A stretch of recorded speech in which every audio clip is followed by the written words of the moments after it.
Hey there, welcome to my channel. I just started this channel, and your support means the world to me. It helps me keep sharing the stories I love. This video is completely ad-free and designed to help you fall asleep fast and comfortably. Like and subscribe, but only if you genuinely enjoy the kind of stories I share here. Drop a comment with where you're listening from and what time it is for you. It's amazing to feel connected with all of you. Now, dim the lights, turn on a soft fan if you like, and let's drift into tonight's stories together. Story 1. My wife died 3 years ago. She just texted me, "I'm home." The text arrived at 11:17 p.m. on a Tuesday, a night so ordinary it was practically invisible. I was in my usual state of suspended animation, half sprawled on a sofa, the bluish, flickering light of a forgotten documentary on the television painting the room in shifting, melancholic hues. My name is Daniel, and for the past 195 nights, not that I was counting, my life had been a meticulously curated museum of grief. Each object in our small two-bedroom house was a relic, a testament to the vibrant, chaotic, and now deafeningly silent life I had shared with my wife, Clara. The half-finished novel on her bedside table, the ridiculously oversized coffee mug she loved, the faint, phantom scent of her jasmine perfume that I could still sometimes catch in the hallway closet. These were the ghosts I had chosen to live with. My phone buzzed on the coffee table, a jarring, intrusive sound in the quiet. I glanced at the screen, expecting a late-night work email or a spam message about an extended car warranty, but the name that glowed in the darkness was a ghost of a different kind. It was a name I hadn't seen on my screen in 3 years. Clara. My heart, a sluggish, hibernating thing, gave a sudden, hard, painful jolt, like an engine seizing and then violently restarting. It was an old contact, a digital ghost I hadn't had the strength to delete. It was a pocket dial from her mother, perhaps, who still had her old phone. A cruel, random glitch in the matrix. I was about to dismiss it, to toss the phone back onto the table, when I saw the message preview. 2 words, 2 simple, impossible, and utterly soul-shattering words. I'm home. I stared at the screen, the world narrowing to the small, glowing rectangle in my hand. The air in the room grew thin and sharp. The sound from the television faded into a dull, meaningless roar. I read the words again and again. They did not change. They did not disappear. My first thought was a desperate, grasping lunge for a rational explanation, a sick prank. Someone had gotten a hold of her old number. It was a new feature of the phone company, reassigning dormant numbers. Some stranger, a teenager with a cruel sense of humor, was messing with me. It was a vile, disgusting thing to do, but it was logical. It was explainable. With a trembling thumb, I opened the message thread.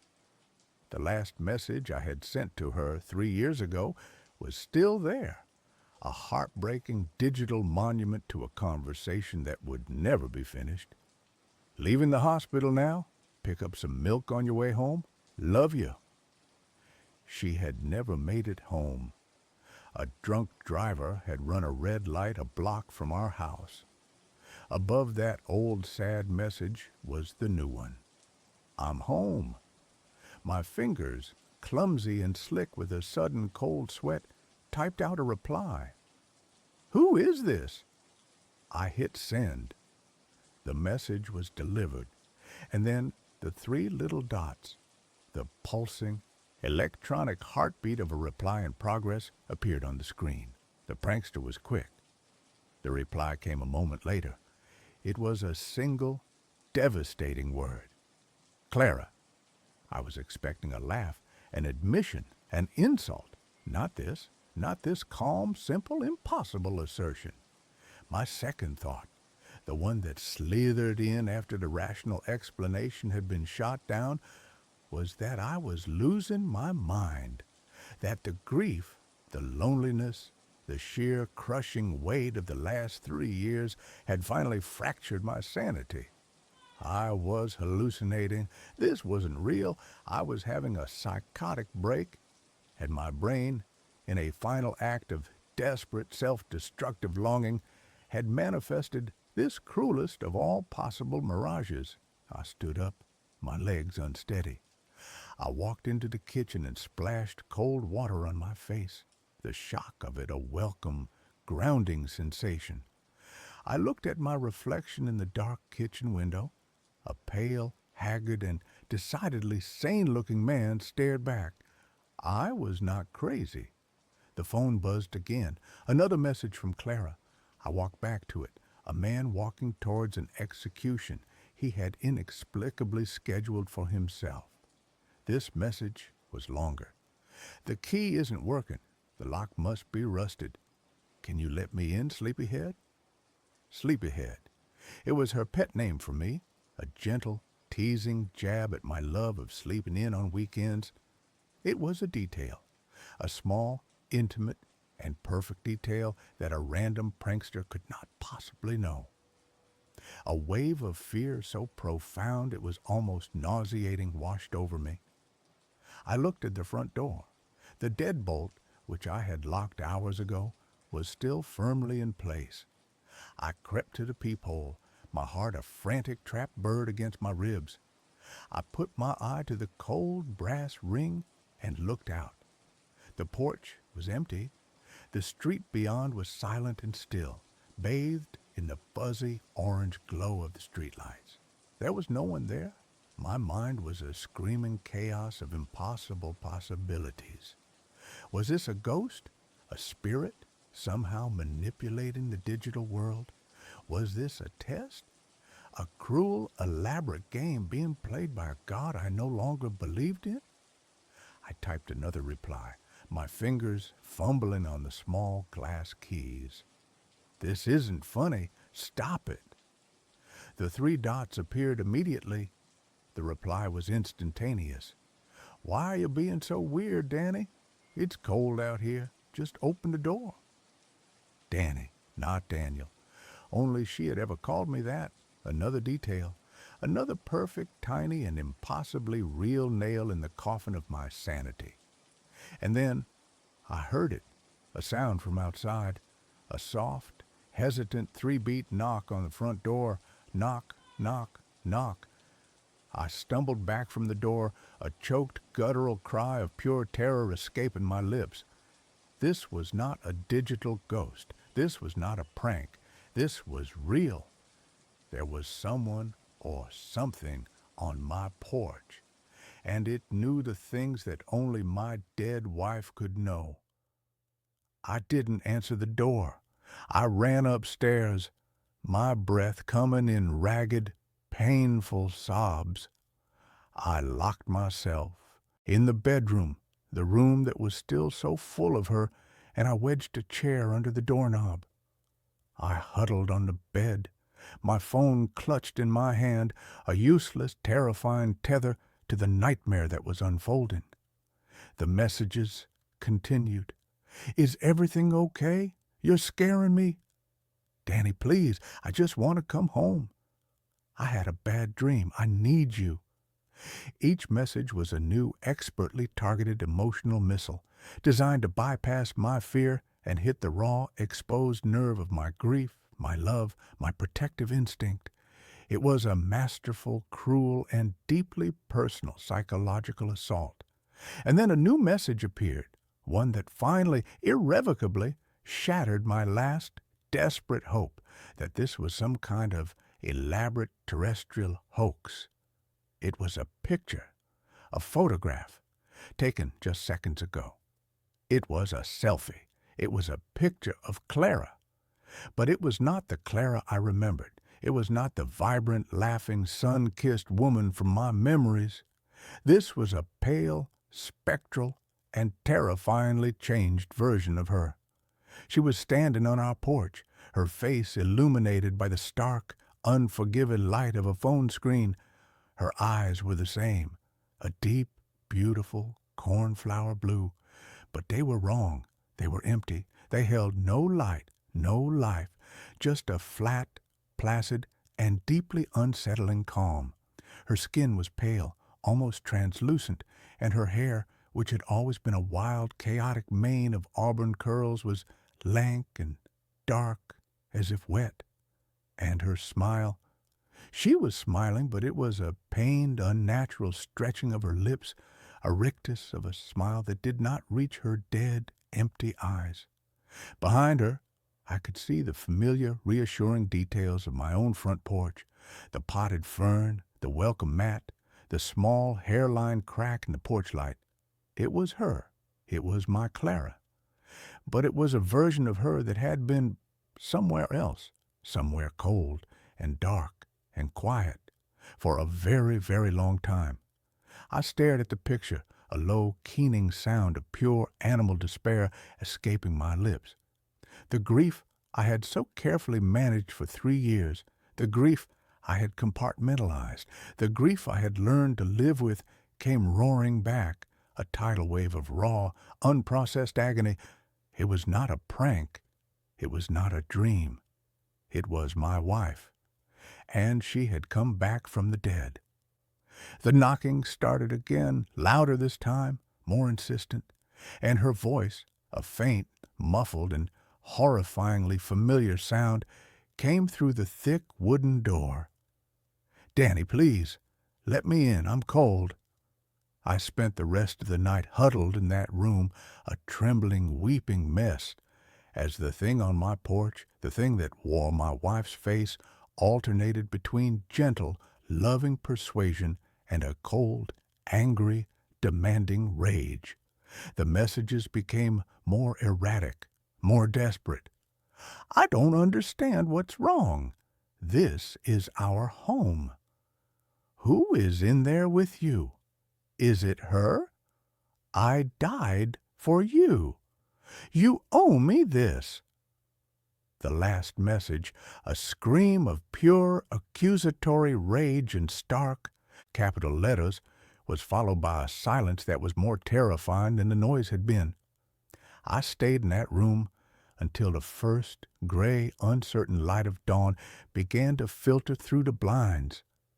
When I finally, tentatively, crept downstairs, the house was silent. The porch was empty.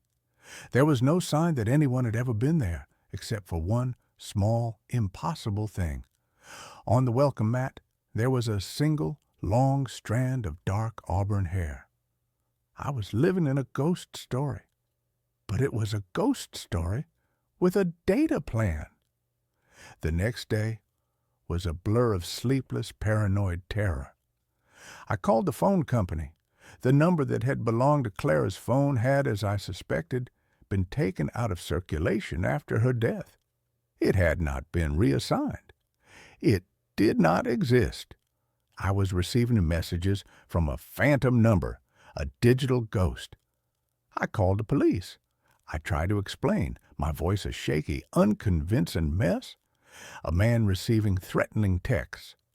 It was a common enough complaint, but when I told them who the texts were from, the polite, professional mask of the officer on the other end of the line slipped into a look of profound, pitying concern. He suggested I speak to a grief counselor. He suggested I get some rest. He did not suggest he send a squad car. I was alone with this. That night, she returned. The text, the knock, the voice, the whole terrifying, heartbreaking ritual. And again, I locked myself away, a prisoner in my own home, a man being haunted by a technologically savvy and deeply persistent ghost. The messages began to change. They were no longer just about getting into the house. They were about us. She sent me old pictures of us, pictures that had been on her phone when she died. A picture of us on our honeymoon in Italy, grinning like idiots, a smear of gelato on my nose, a picture of us on this very sofa, asleep, her head on my chest. They were weapons perfectly chosen to inflict the maximum amount of emotional damage. And then she began to send me new pictures. Pictures taken from outside the house. A shot of me through the living room window, my face illuminated by the television. A picture of the back of my head taken from the street as I sat in my study. She was not just on the porch, she was all around me. A silent, watching, and deeply patient predator. I was coming apart.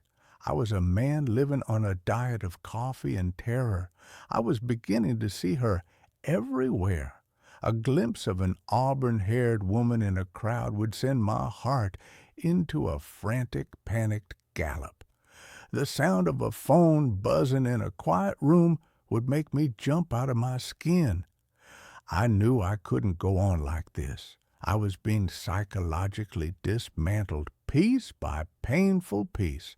I had to confront it. I had to understand what it was and what it wanted.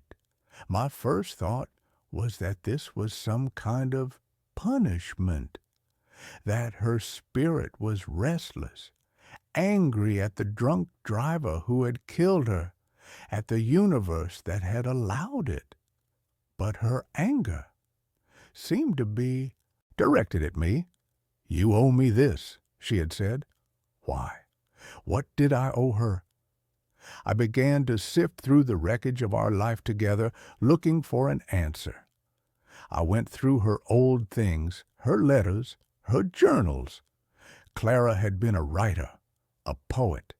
Her journals were filled with her beautiful, lyrical, and sometimes painfully honest observations on the world, on us. And in the last journal she had ever kept, in an entry dated the week before her death, I found it. A secret she had never shared with me. She had been pregnant. I stared at the words, my vision blurring with a fresh, new, and infinitely more painful wave of tears. A baby. We had been trying for years. It had been the one deep and unspoken sadness in our otherwise happy life. And she had been about to tell me. The entry was a rehearsal, a practice run of the speech she was going to give. "Danny," it began, "we're going to have to get a bigger house."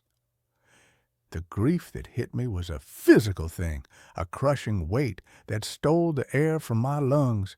Not just her, but a child, a future, a whole entire life that had been stolen from me before I had even known it existed. And I understood. Her rage, her persistence, was not the rage of a spirit who had been cheated of her own life. It was the rage of a mother who had been cheated of her child's. And her words, "You owe me this," they were not an accusation. They were a plea. She didn't want revenge. She wanted her child's life back, and she thought somehow that I could give it to her. That night, when the text came, I was ready. I didn't run. I didn't hide. I walked to the door. "I'm here, Danny. Please, it's time to come home." The knock, soft, gentle. I took a deep breath. My hand was on the deadbolt. My heart was a slow, heavy, and steady drum. I was no longer afraid. I was just profoundly and deeply sad. "I know what you want, Clara," I said, my voice a low, steady thing, speaking to the wood of the door. "I know about the baby. I'm so sorry. I am so sorry we didn't have more time." The knocking stopped. The silence on the other side of the door was a living, listening thing. "But this is not the way," I continued, tears streaming down my face. "You can't come in. This is the world of the living, and you are not a part of it any more. Neither of you are." A low, soft, and utterly heartbroken sob came from the other side of the door. It was the first real and truly human sound I had heard from her. "But this is our home," she whispered, her voice a thin, fragile, and ghostly thing. "It was," I said, "and it was beautiful. But it is my home now, and you have to find a new one, both of you. You have to let go, and you have to let me go too." I was not just speaking to a ghost. I was speaking to my own grief. I was giving myself the permission I had never been able to find, the permission to move on. The silence stretched for a long, eternal moment, and then my phone, which was in my pocket, buzzed one last time. I pulled it out. A new message from Clara. It was not a picture. It was not a demand. It was a single, beautiful, and heartbreaking line of text. Tell him I would have named him Samuel. And then the name on the top of the screen, Clara, vanished. The number became just a number again, an unknown and now unreachable string of digits. I looked through the peephole. The porch was empty. The street was quiet. She was gone. I stood there, leaning my forehead against the cool wood of the door, and I wept. I wept for my wife. I wept for the son I had never known, and I wept for myself, for the 3 years I had spent living in a museum, when I should have been living in the world. The next day I began to pack. I took down the pictures. I boxed up her clothes. I threw away the half-finished novel and the ridiculously oversized coffee mug. They were not her. They were just things. The real memory of her, the one that mattered, the one that was full of love and laughter and a future that had almost been, was the one I would carry with me in my heart. I sold the house. I moved to a new city, a new life. I am a different man now. I am a man who has had a conversation with a ghost through a door and through a phone. I am a man who has learned that the dead do not want to be haunted. They just want to be remembered, and then they want to be let go. I am a man who had a son for a few brief and beautiful moments, a son whose name was Samuel. And it is a good name. It is a strong name. It is the name of a man who has survived. It is my name. The motel was a fossil, a perfectly preserved specimen from an era of chrome, linoleum, and a kind of desperate roadside optimism that no longer exists. It was called the Starlight Vista, a grand, ludicrous name for a low-slung, L-shaped building of peeling paint and buzzing neon that offered a stunning vista of a gas station and a 24-hour diner. I was the night clerk, a post I had occupied for the past 6 years. My name is Arthur, and my life had become a long, quiet, and deeply repetitive night, punctuated only by the arrival of the occasional weary traveler or the distant melancholy wail of a train passing through the dark. The Starlight Vista was a place of ghosts, but not the spooky kind. It was haunted by the ghosts of salesmen with worn-out briefcases, of families on cross-country trips in wood-paneled station wagons, of lovers meeting for clandestine, lukewarm affairs. Every scuff on the floor, every cigarette burn on the Formica countertops was a small, silent testament to a life that had passed through and moved on. I was the curator of this museum of transient lives. My nightly ritual was as fixed and unchanging as the constellations. I'd make a pot of coffee that was strong enough to dissolve a spoon. I'd read the local paper with a kind of detached anthropological interest, and I'd check the reservation ledger. The ledger was the one anomaly in my otherwise predictable world. It was a thick, leather-bound book.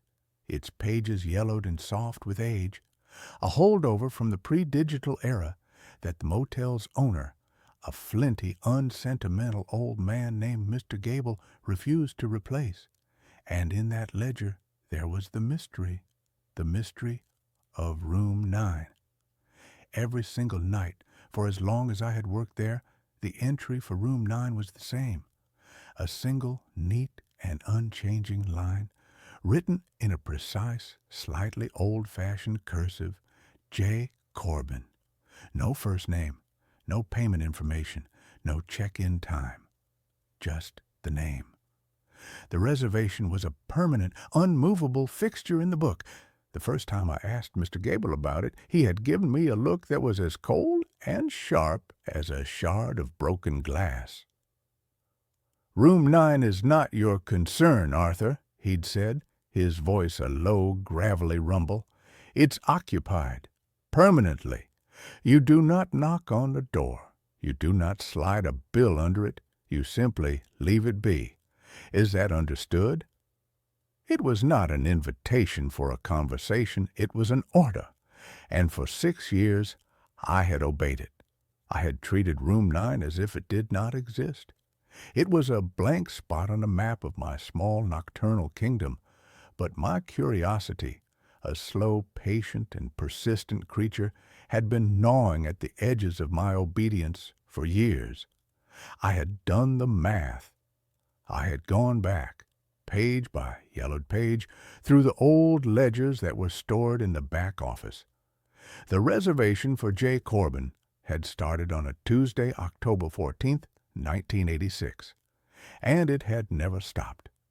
39 years, 14,235 nights, a single, unbroken reservation.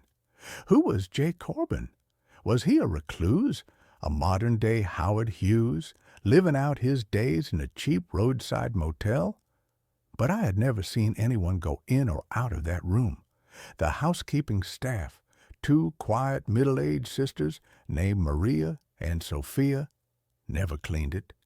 When I had asked them, they had just crossed themselves and shaken their heads, muttering something in Spanish about bad air.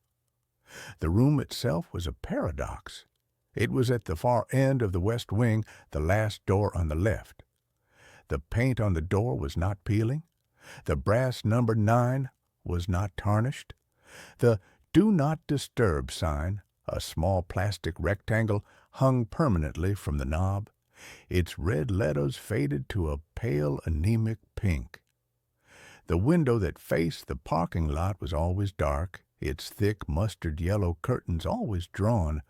But the room was not dead. It consumed electricity. I had checked the meters in the maintenance closet.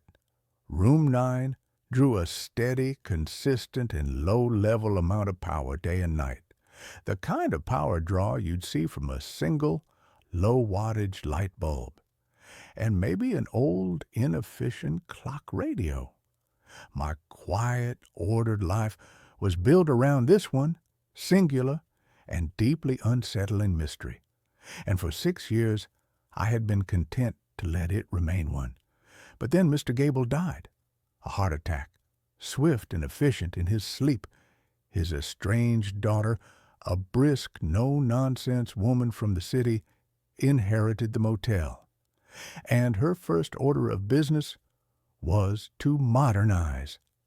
A team of contractors descended upon the starlight vista, and the comfortable, dusty silence of my life was shattered by the sound of hammers and power saws.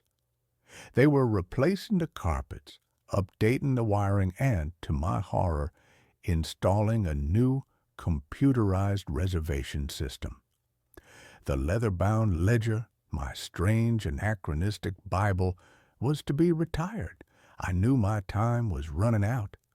The new system would not tolerate the gentle, unspoken mystery of J. Corbin. It would demand a credit card number, a check-in date, a digital footprint. The ghost in my machine was about to be exorcised by an IT professional. I had to know. I had to understand. before the bulldozers of the 21st century paved over the one true and profound mystery of my life. The night before the new system was scheduled to go online, I made my decision. The contractors were gone. The motel was quiet, save for the hum of the ice machine and the snores of a traveling salesman in room 3.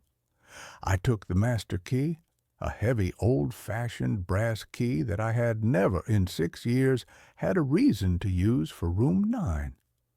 My footsteps echoed in the empty parking lot as I walked towards the west wing. The air was cold and still. The buzzing of the neon sign seemed to grow louder, more insistent, as I approached the door. I stood before it for a long moment, my heart a frantic, trapped bird in my chest. The faded "Do Not Disturb" sign seemed to mock me. My hand trembled as I slid the key into the lock. It turned with a smooth, silent, and well-oiled click that was deeply, profoundly unnerving.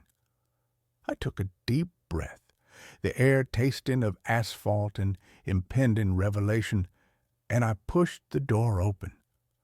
The room was not what I expected. It was not a dusty, forgotten time capsule. It was not the squalid den of a recluse. It was a waiting room. The room was immaculate. The bed, a standard Motel-issue double, was made with military precision. The cheap polyester bedspread pulled taut, not a single wrinkle on its surface. The carpet, a swirling psychedelic pattern of orange and brown, was perfectly vacuumed. There was not a speck of dust on the faux wood headboard or the formica top of the small round table. But the room was not empty. On the table, next to a small bakelite lamp that was emitting a soft, warm, golden glow, was a single open book. And sitting in the room's only armchair, a worn vinyl monstrosity the color of a bruised avocado, was a man. He was old, but it was an age that was impossible to quantify. He was dressed in a simple, gray, and slightly old-fashioned suit. His face was a road map of wrinkles, but his eyes, a pale, washed-out blue, were clear, sharp, and utterly, completely ancient. He was not a ghost. He was solid. He was real. And he was looking directly at me. He did not seem surprised. He seemed patient, as if he had been waiting for me to open that door for a very, very long time. "Arthur," he said, his voice a low, soft, and impossibly tired sound. "You're early. I wasn't expecting you for another 17 years. I stared at him, my mind a screaming white noise chaos of disbelief. Who are you?" I stammered. "Are you Jay Corbin?" He smiled, a faint, sad, and deeply weary smile. "In a manner of speaking, it's a professional name, a designation. You can call me Jonas." "What is this place?" I whispered, my eyes darting around the clean, sterile, and utterly soulless room. "What have you been doing in here for 39 years?" "Waiting," he said simply, "and working." He gestured to the open book on the table. I took a hesitant step into the room. The air was still and cool, and it had a strange, neutral, almost non-existent smell. It was like the air in a clean room, a place where the outside world was not allowed to enter. I looked at the book. It was a ledger, identical to the one I used at the front desk, and it was open to today's date. All the rooms were marked as vacant, except for one, Room 9, J. Corbin, and beneath it a new line had been added in the same neat and precise cursive. Arthur Penhaligon, 11:17 p.m., my name. I looked up at him, a cold, creeping dread, far worse than any simple, superstitious fear, beginning to seep into my bones. "What is this?" "I'm a clerk, Arthur," Jonas said, his ancient blue eyes holding mine. "Just like you. a manager of a very specific and very necessary kind of roadside motel. He gestured around the room. This isn't just a room, it's a layover, a transfer station, a place between the road you were on and the one you're about to be on. I don't understand, I said, my voice trembling. You're not supposed to, he said, his voice gentle.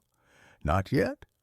Your reservation isn't for another 17 years, but you've opened the door. You've checked in early. And the rules are very strict about early check-ins. My mind was reeling, trying to process the sheer cosmic impossibility of his words. This was not a man. This was something else. And this motel, my quiet, predictable, and boring little motel, was a part of it. What are you? I whispered. I am the one who helps the lost find their way, he said. The ones who die on the road. The ones who are untethered. A car crash on the interstate, a lonely heart attack in a room that isn't their own. A soul that has, for one reason or another, missed its exit. They get stuck in the static between the stations. This place, this room, is a beacon, a quiet, stable place in the storm. And I am the one who sits here and waits for them to find their way to the front desk. I thought of the thousands of lives that had passed through the starlight vista, the salesmen, the families, the lovers, and I thought of the others, the quiet ones, the ones who checked in and never checked out, the small, forgotten tragedies that are the lifeblood of any place that is built on the lonely, anonymous promise of the open road. And what do you do with them? I asked, my voice barely a whisper. I check them in, he said. I give them a key, and I help them to understand that the trip they were on is over, and that a new one is about to begin. He looked at me, and his eyes were filled with a sadness that was as old and as deep as the universe itself. My work is very important, Arthur. It requires quiet. It requires discretion. It requires a place that is constant. I understood then. The reservation, the untouched room, the low, steady hum of the electricity. It was all a part of it, an anchor, a lighthouse for the lost souls of the highway. And my mundane, boring, and quiet little life had been lived unknowingly in the shadow of this profound and terrifying cosmic machinery. But why me? I asked. Why are you telling me this? Because you opened the door, he said, his voice taking on a new, graver tone. And because my own reservation is coming due. I have been a clerk here for a very, very long time. My own journey is about to continue, and a place like this can never be left unattended. The implication of his words hit me with the force of a physical blow. The room seemed to tilt, the walls closing in. No, I said, shaking my head. No, I have a life. I am a clerk at a motel. You were a clerk at a motel, he corrected gently. But you chose to open a door that was not meant for you. You have seen behind the curtain, Arthur, and once you have seen, you cannot unsee. You are a part of the mechanism now. He stood up, his movement slow and stiff, like a man who had been sitting in the same chair for 1,000 years. He walked over to me, and he placed a heavy, cold brass key in my hand. It was the master key for room 9. Your training was supposed to be gradual, he said, his voice a soft, tired whisper in my ear. Over the next 17 years, you would have begun to see, to understand. But now you will have to learn on the job. He walked past me, towards the open door of the room. He did not look back. He stepped out into the dark, silent parking lot of my world, and he dissolved. He didn't vanish in a puff of smoke. He just faded. He became a part of the darkness, a part of the quiet, a part of the lonely, endless night of the open road. I was alone in the room, the clean, sterile waiting room. The book was still on the table, open to my name. The soft, golden light of the lamp was still glowing. I was the new clerk, the new manager, the new J. Corbin. I walked out of the room and pulled the door shut. It clicked with a soft, final sound. I hung the faded "Do Not Disturb" sign back on the knob. I walked back to the front desk, the heavy brass key in my pocket, a cold, heavy weight. The new computerized reservation system was installed the next day, but when the technician tried to input the data for room 9, the system crashed. They tried 3 times. Every time, the same result. The new digital world could not comprehend the old analog and cosmic truth of that room.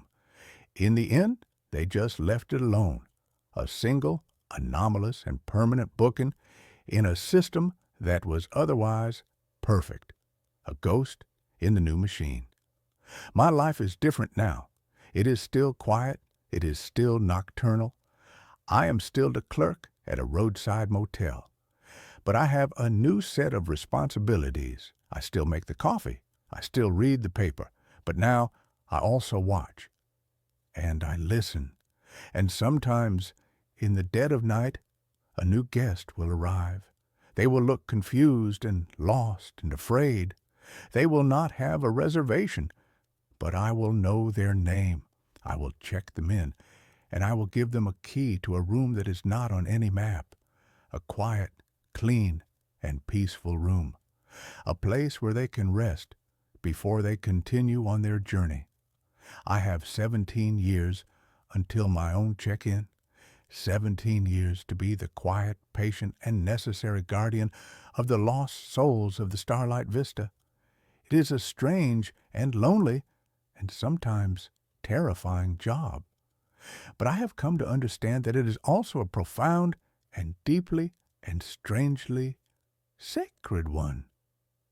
The road is long and the night is dark, and everyone eventually needs a place to rest, and I am the one who leaves the light on.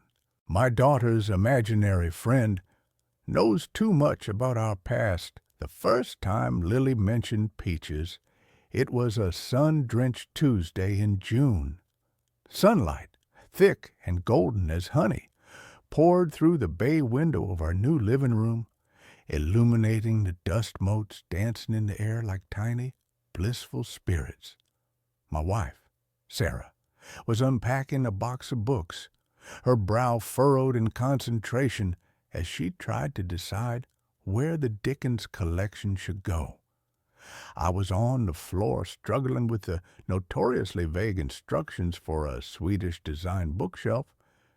Lily, all of 5 years old, with hair the color of spun corn silk and eyes the deep, serious blue of a twilight sky, was having a tea party on the Persian rug we'd bought as a celebratory splurge for the new house. Her guests were a one-eyed teddy bear named Barnaby and a perpetually smiling rag doll called Daisy, and apparently a new addition. "No, Peaches, you can't have more sugar," she said, her voice a stern, motherly whisper. "It's bad for your teeth." I glanced over at her, a smile tugging at my lips. "Who are you talking to, Sweet Pea?" "Peaches," she said, as if it were the most obvious thing in the world. She carefully poured a drop of imaginary tea into an empty spot on the rug. "He's very greedy." Sarah looked up from her books, her face softening into the kind of warm, maternal smile that had made me fall in love with her a decade ago. "Oh, we have a new friend? What does Peaches look like?" Lily tilted her head.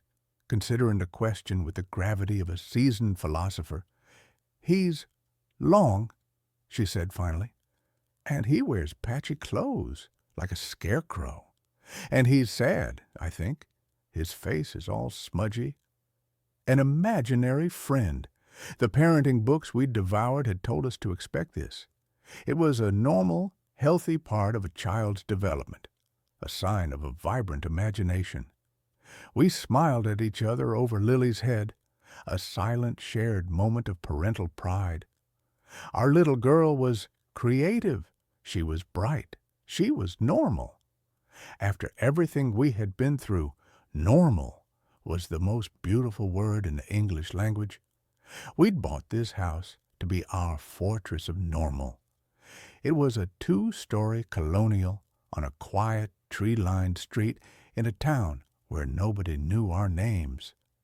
It was a deliberate, calculated escape from the city, from the ghosts of our old life, from the constant low-level hum of anxiety that had become the soundtrack to our marriage.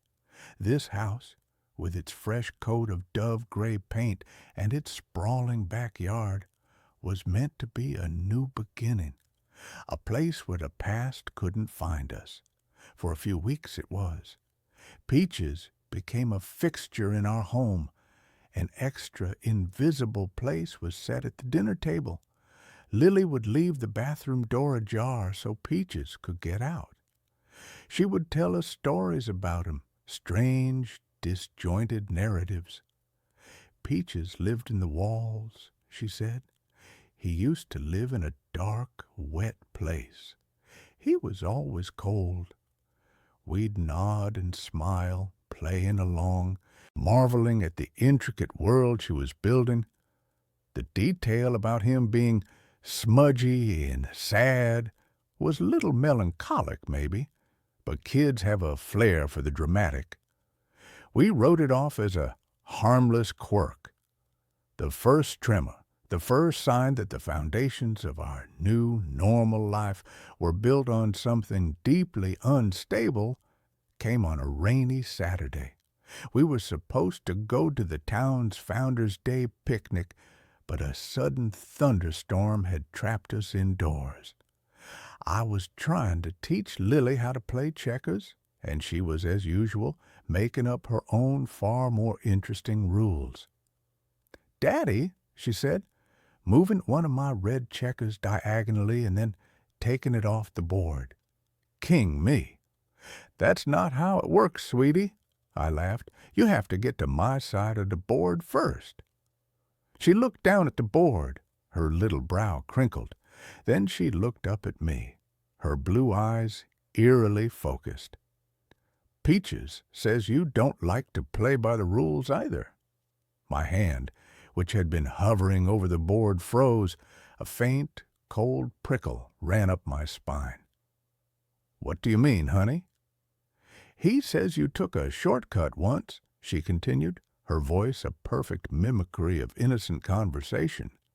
"On the old road, the one with all the rocks. You were in a hurry." She pushed another one of my checkers off the board. "You were going very, very fast." The air in the room suddenly felt thin and sharp. The sound of the rain against the windows faded to a dull roar in my ears. The old road, the one with all the rocks, the old quarry road. It had been 7 years, but the memory was branded onto the inside of my skull. A dark, winding ribbon of asphalt, slick with rain, hemmed in by woods on one side and a sheer drop on the other. A shortcut we should never have taken. I forced a laugh. It came out sounding brittle and strange. "I don't know what you're talking about, Lilybug. Peaches has a funny imagination." I looked over at Sarah, who was curled on the sofa with a magazine. She had heard. I could see it in the way her shoulders had tensed, in the way her hands were gripping the magazine so tightly her knuckles were white. Her eyes met mine, and for a fleeting second I saw it. the same cold, stomach-dropping fear that was currently coursing through my veins. But she blinked, and it was gone, replaced by a practiced, placid neutrality. Later that night, when Lily was asleep, I brought it up. We were in the kitchen, the only light coming from the small lamp over the sink, which cast long, distorted shadows across the room. "What Lily said today," I began, my voice low, "about the quarry road." Sarah didn't look at me. She kept her back to me, scrubbing a pot with a furious circular motion. "She's 5, Tom. She hears things. We've probably talked about it when we thought she was asleep. You know how kids are. They're like little sponges." "When have we ever talked about that night?" I demanded, my voice rising. "When? We made a promise, Sarah. We buried it. We never speak of it." "Then it was a coincidence," she said, her voice tight.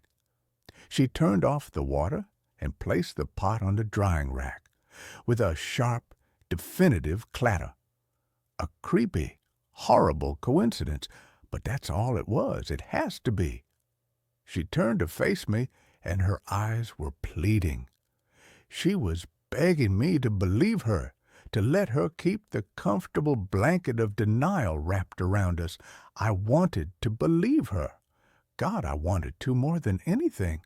To dismiss it, to rationalize it, to file it away as a creepy but meaningless event.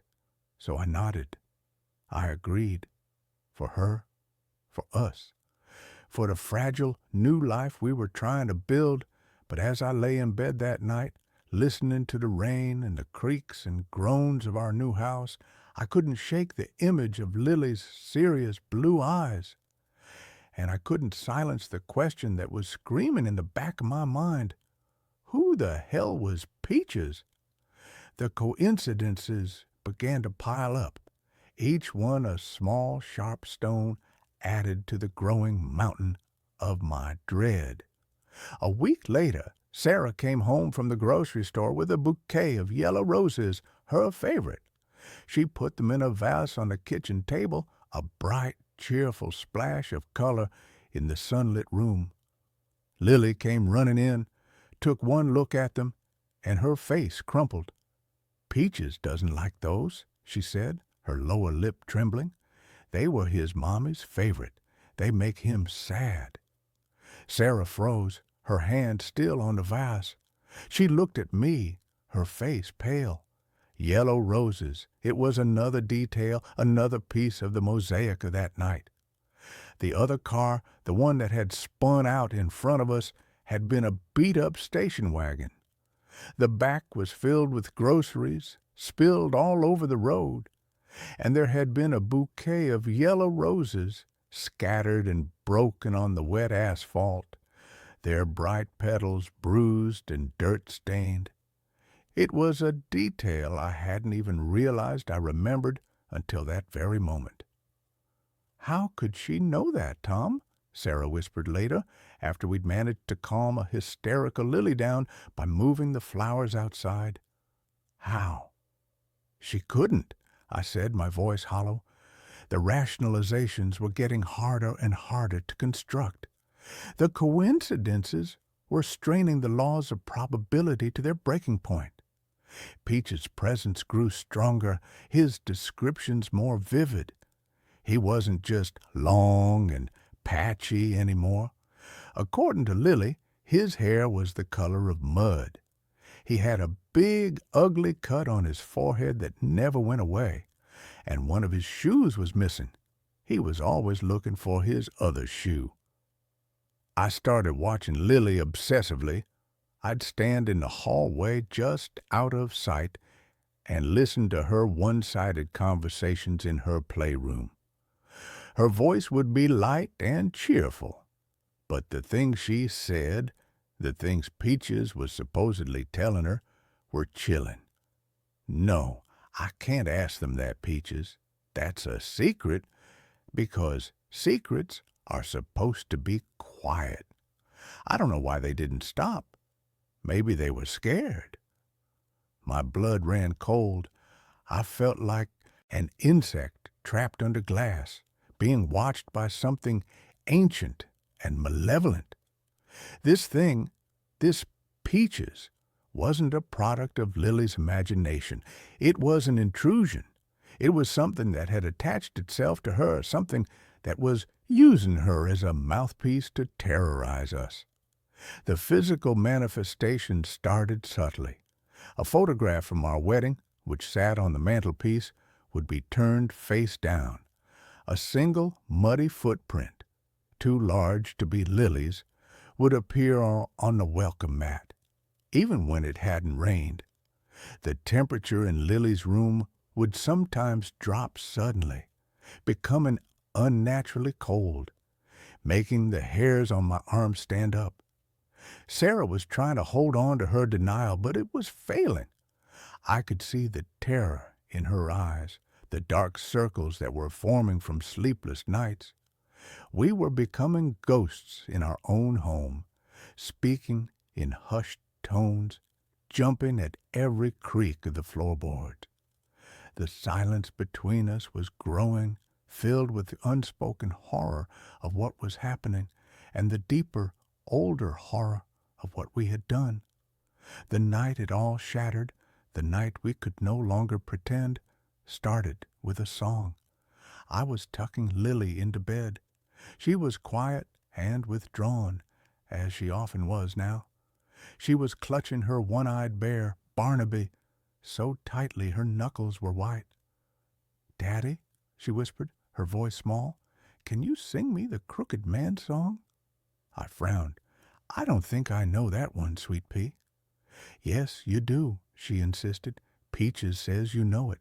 It was on the radio, the night of the shortcut." And then she started to hum, a broken, off-key little tune. But it was unmistakable. It was an old folk song, one I hadn't heard in years. But it had been playing on the radio that night. I remembered it with a sickening lurch of my stomach. It had been playing right at the moment of impact. The cheerful, jaunty melody had been a grotesque counterpoint to the screech of tires and the sickening crunch of metal on metal. My breath hitched in my chest. I couldn't move.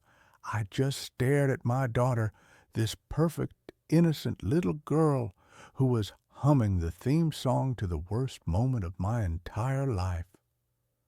"He wants you to remember the other man, Daddy," Lily whispered, her eyes wide in the dim light from the hallway. "Peaches says you left him. You left him in the dark, and he was so cold." That was it.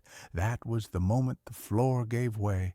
I fled the room, stumbling down the hallway, my heart hammering against my ribs like a trapped bird. I found Sarah in the living room, standing by the window, staring out into the darkness. She turned as I entered, and she didn't have to ask. She could see it on my face. "Tom," she breathed. "She knows," I choked out, the words feeling like shards of glass in my throat. "She knows everything. The song, the other driver, leaving him there, this thing, it's telling her everything." The dam of our shared silence, 7 years in the making, finally broke. The story, the one we had buried so deep we could almost pretend it never happened, came rushing out. We were 24, young, stupid, and a little drunk from a friend's wedding. I was driving. It was raining, a torrential downpour that made the world outside the windshield a blurry, impressionistic nightmare. Sarah was navigating, and she pointed me down the old quarry road, a shortcut she'd heard about. I was driving too fast, showing off, feeling immortal in the way only a 24-year-old can. He came out of nowhere, a station wagon pulling out from a hidden side road. I swerved, but it was too late.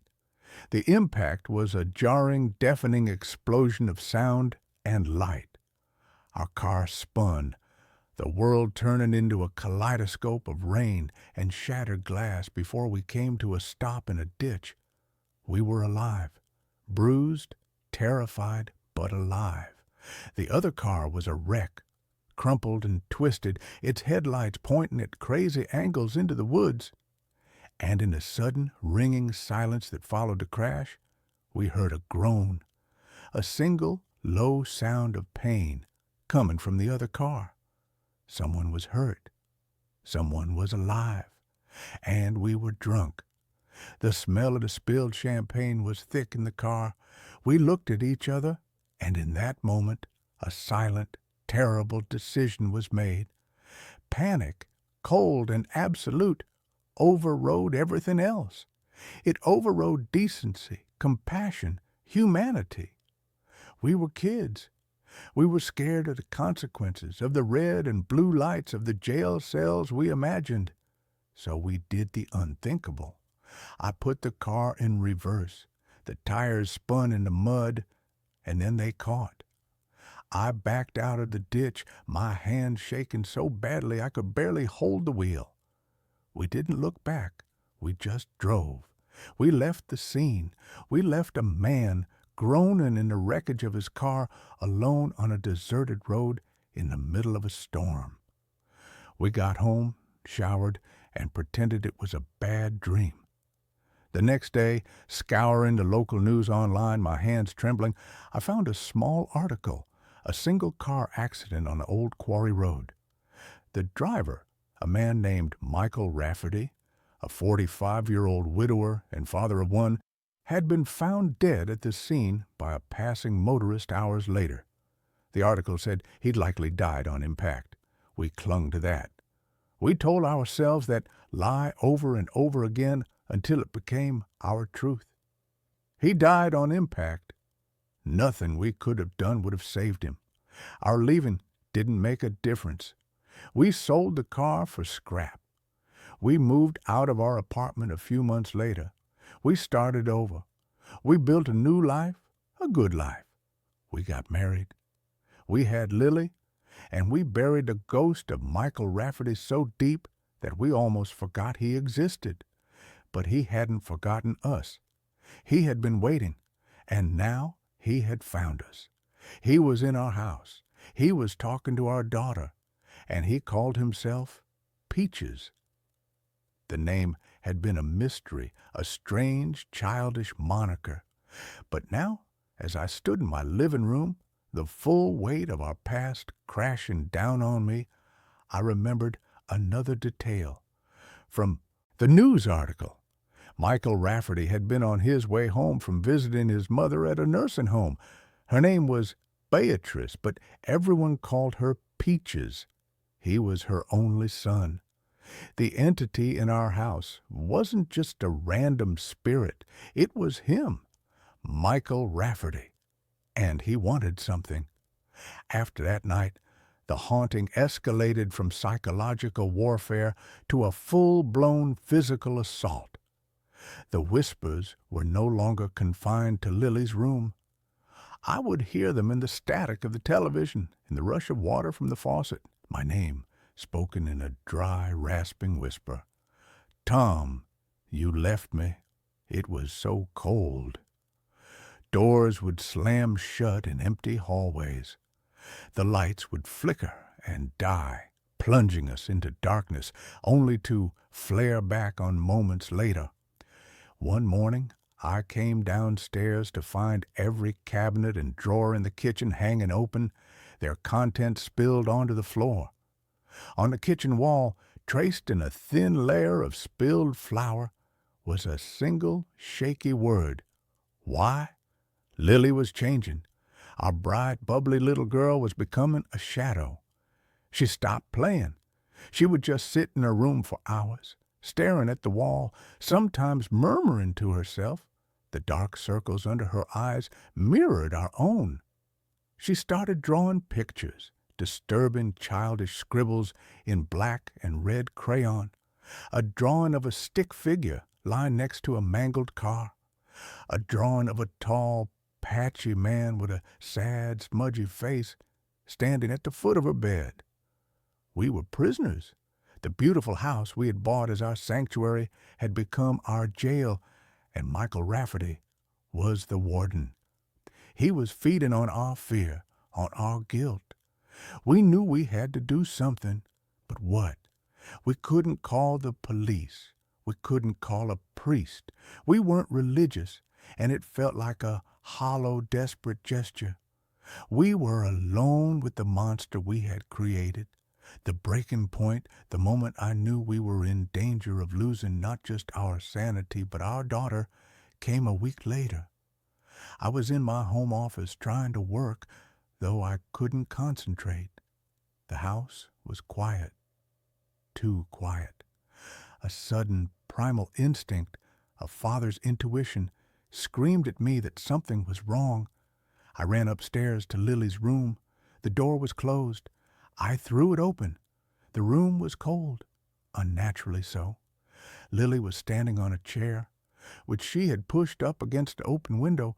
She was leaning out, her small body silhouetted against the gray afternoon sky. "Lily!" I screamed, my voice cracking with terror. She turned, and for a split second, it wasn't her. Her face was slack, her eyes vacant and dark. Her voice, when it came out, was not the high, sweet voice of a 5-year-old. It was a low, rasping whisper, a sound that was both old and full of a terrible, wet-sounding pain. "He wants to show you how it feels," the voice said, coming from my daughter's lips. "How it feels to fall, how it feels to be broken."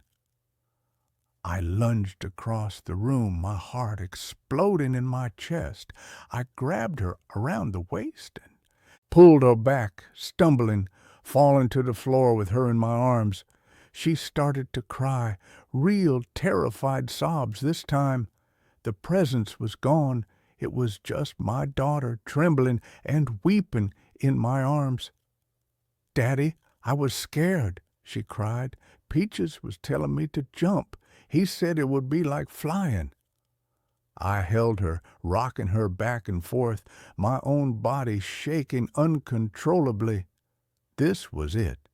He wasn't just trying to scare us anymore. He was trying to take our daughter. He was going to make us feel the same pain he had felt, the pain of losing a child. We had left him to die, and now he was going to take the one thing that made our lives worth living. That night, after Lily was asleep in our bed, barricaded between us, Sarah and I finally faced the truth. "We have to leave Tom," she said, her voice a shattered whisper in the dark. "We have to pack a bag and just go.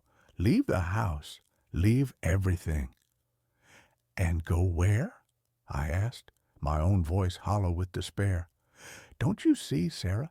It's not the house. He's not attached to the house. He's attached to us, to our secret. He'll follow us wherever we go. We can't run from this." "Then what do we do?" she sobbed, burying her face in her hands. "What can we possibly do?" I was silent for a long time, the answer forming in my mind, a cold, heavy thing. It was an answer I had been avoiding for 7 years. "We have to tell the truth," I said softly. She looked up at me, her face streaked with tears. "What are you talking about?" "We have to confess," I said, the words tasting like ash. "We have to go to the police. We have to tell them what we did. It's the only way. The secret, the guilt, that's his anchor. It's what's given him his power. If we release it, if we face the consequences, maybe it will set him free, and us." The terror in her eyes was replaced by a different kind of fear, the fear of public shame, of prison, of losing Lily to the system. "Tom, no, we can't.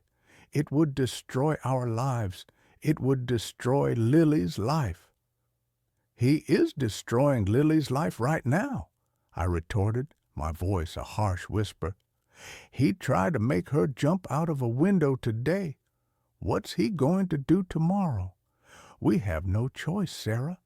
We either face the justice of the living, or we will be tormented by the justice of the dead for the rest of our lives, and we will lose our daughter in the process. We didn't sleep that night. We just lay there holding each other, with our daughter sleeping between us, the silent, terrible weight of our decision settling over us. As dawn broke, painting the sky in pale, watery shades of gray and pink, we knew what we had to do. But first, there was one more thing. We had to face him, not the police, not yet. We had to face Michael Rafferty. We had to confess to him. We decided to do it in Lily's room. It felt like his territory, the place where he was strongest. We waited until Lily was downstairs watching cartoons, a temporary, fragile truce having settled over the house. We stood in the middle of her room, the childish drawings and colorful toys a bizarre backdrop for what we were about to do. "Michael," I said, my voice shaking. "Michael Rafferty, we know you're here." The room grew cold. A floorboard creaked behind me. The air grew thick and heavy with a palpable sense of sorrow and rage. "We are so sorry," Sarah whispered, tears streaming down her face. "We were just kids. We were scared. It's not an excuse. There are no excuses. But we were so scared." "We should have stopped," I continued, my own voice thick with unshed tears.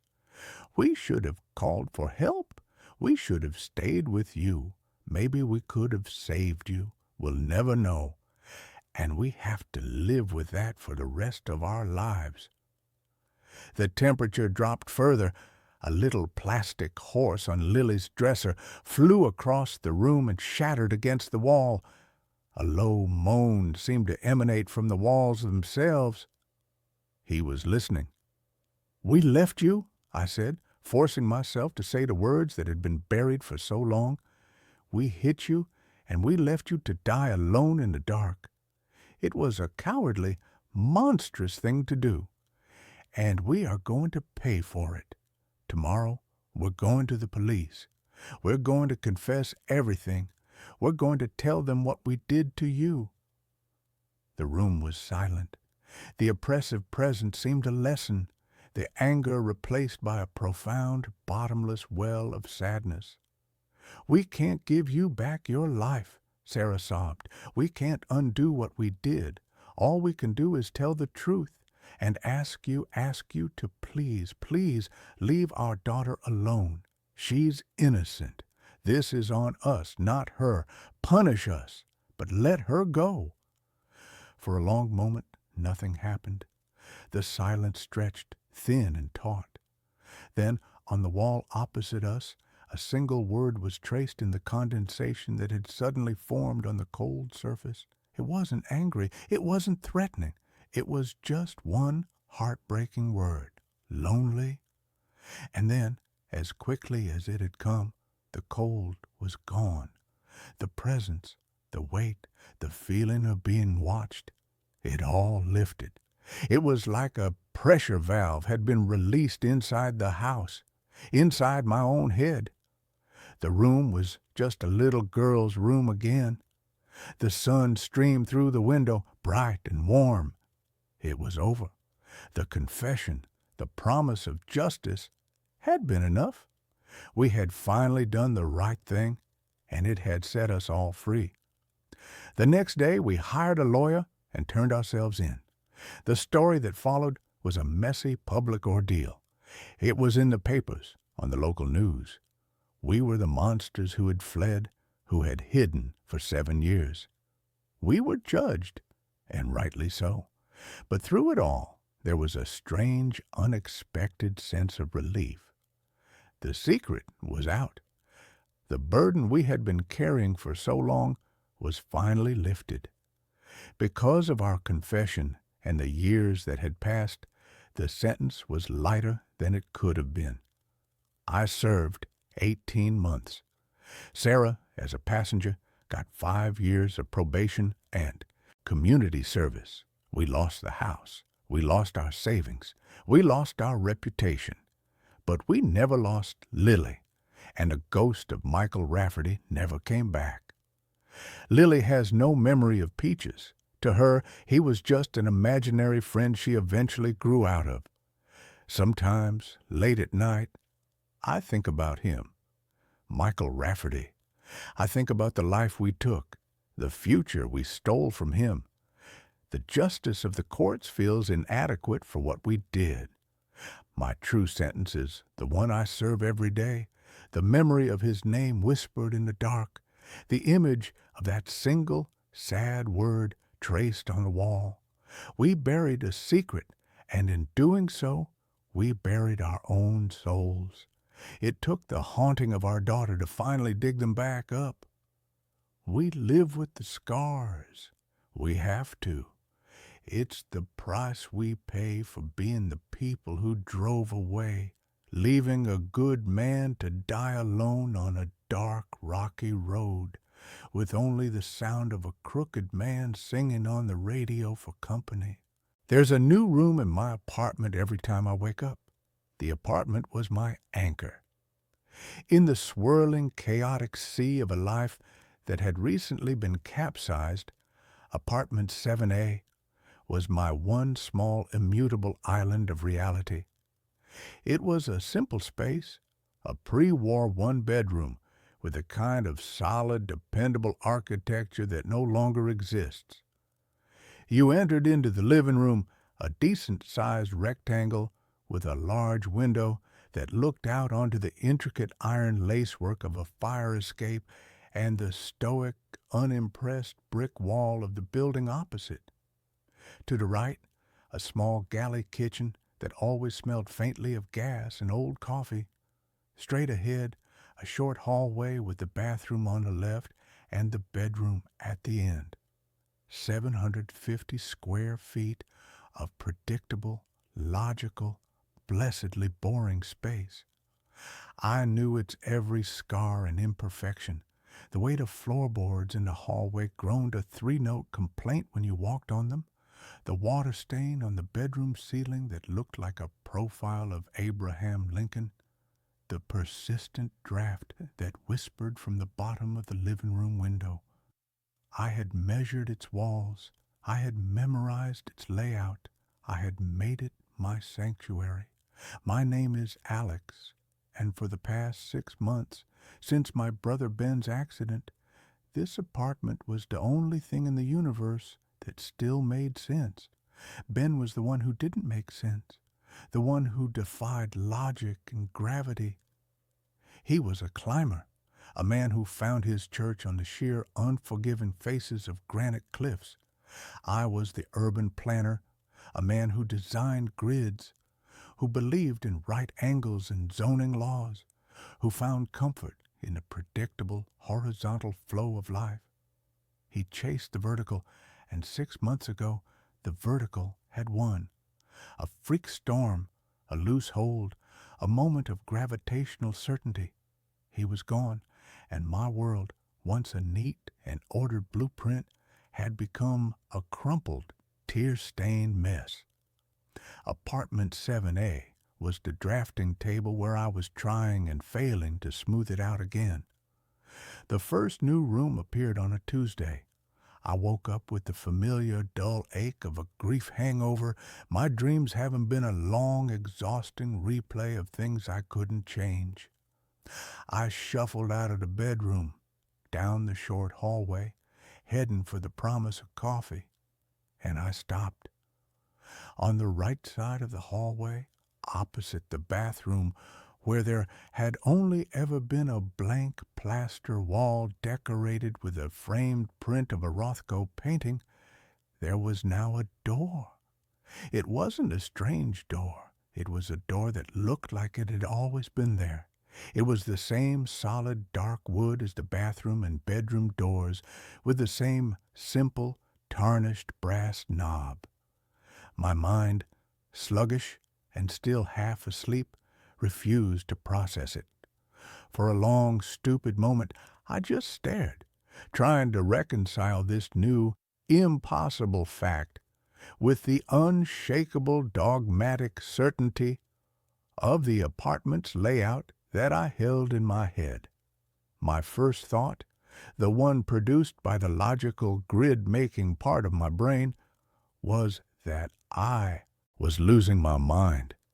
That grief had finally cracked the foundations of my sanity and was now busily renovating the interior. My second thought, marginally less terrifying, was that I was still dreaming. I reached out and touched the wall beside the doorframe. The plaster was cool and solid.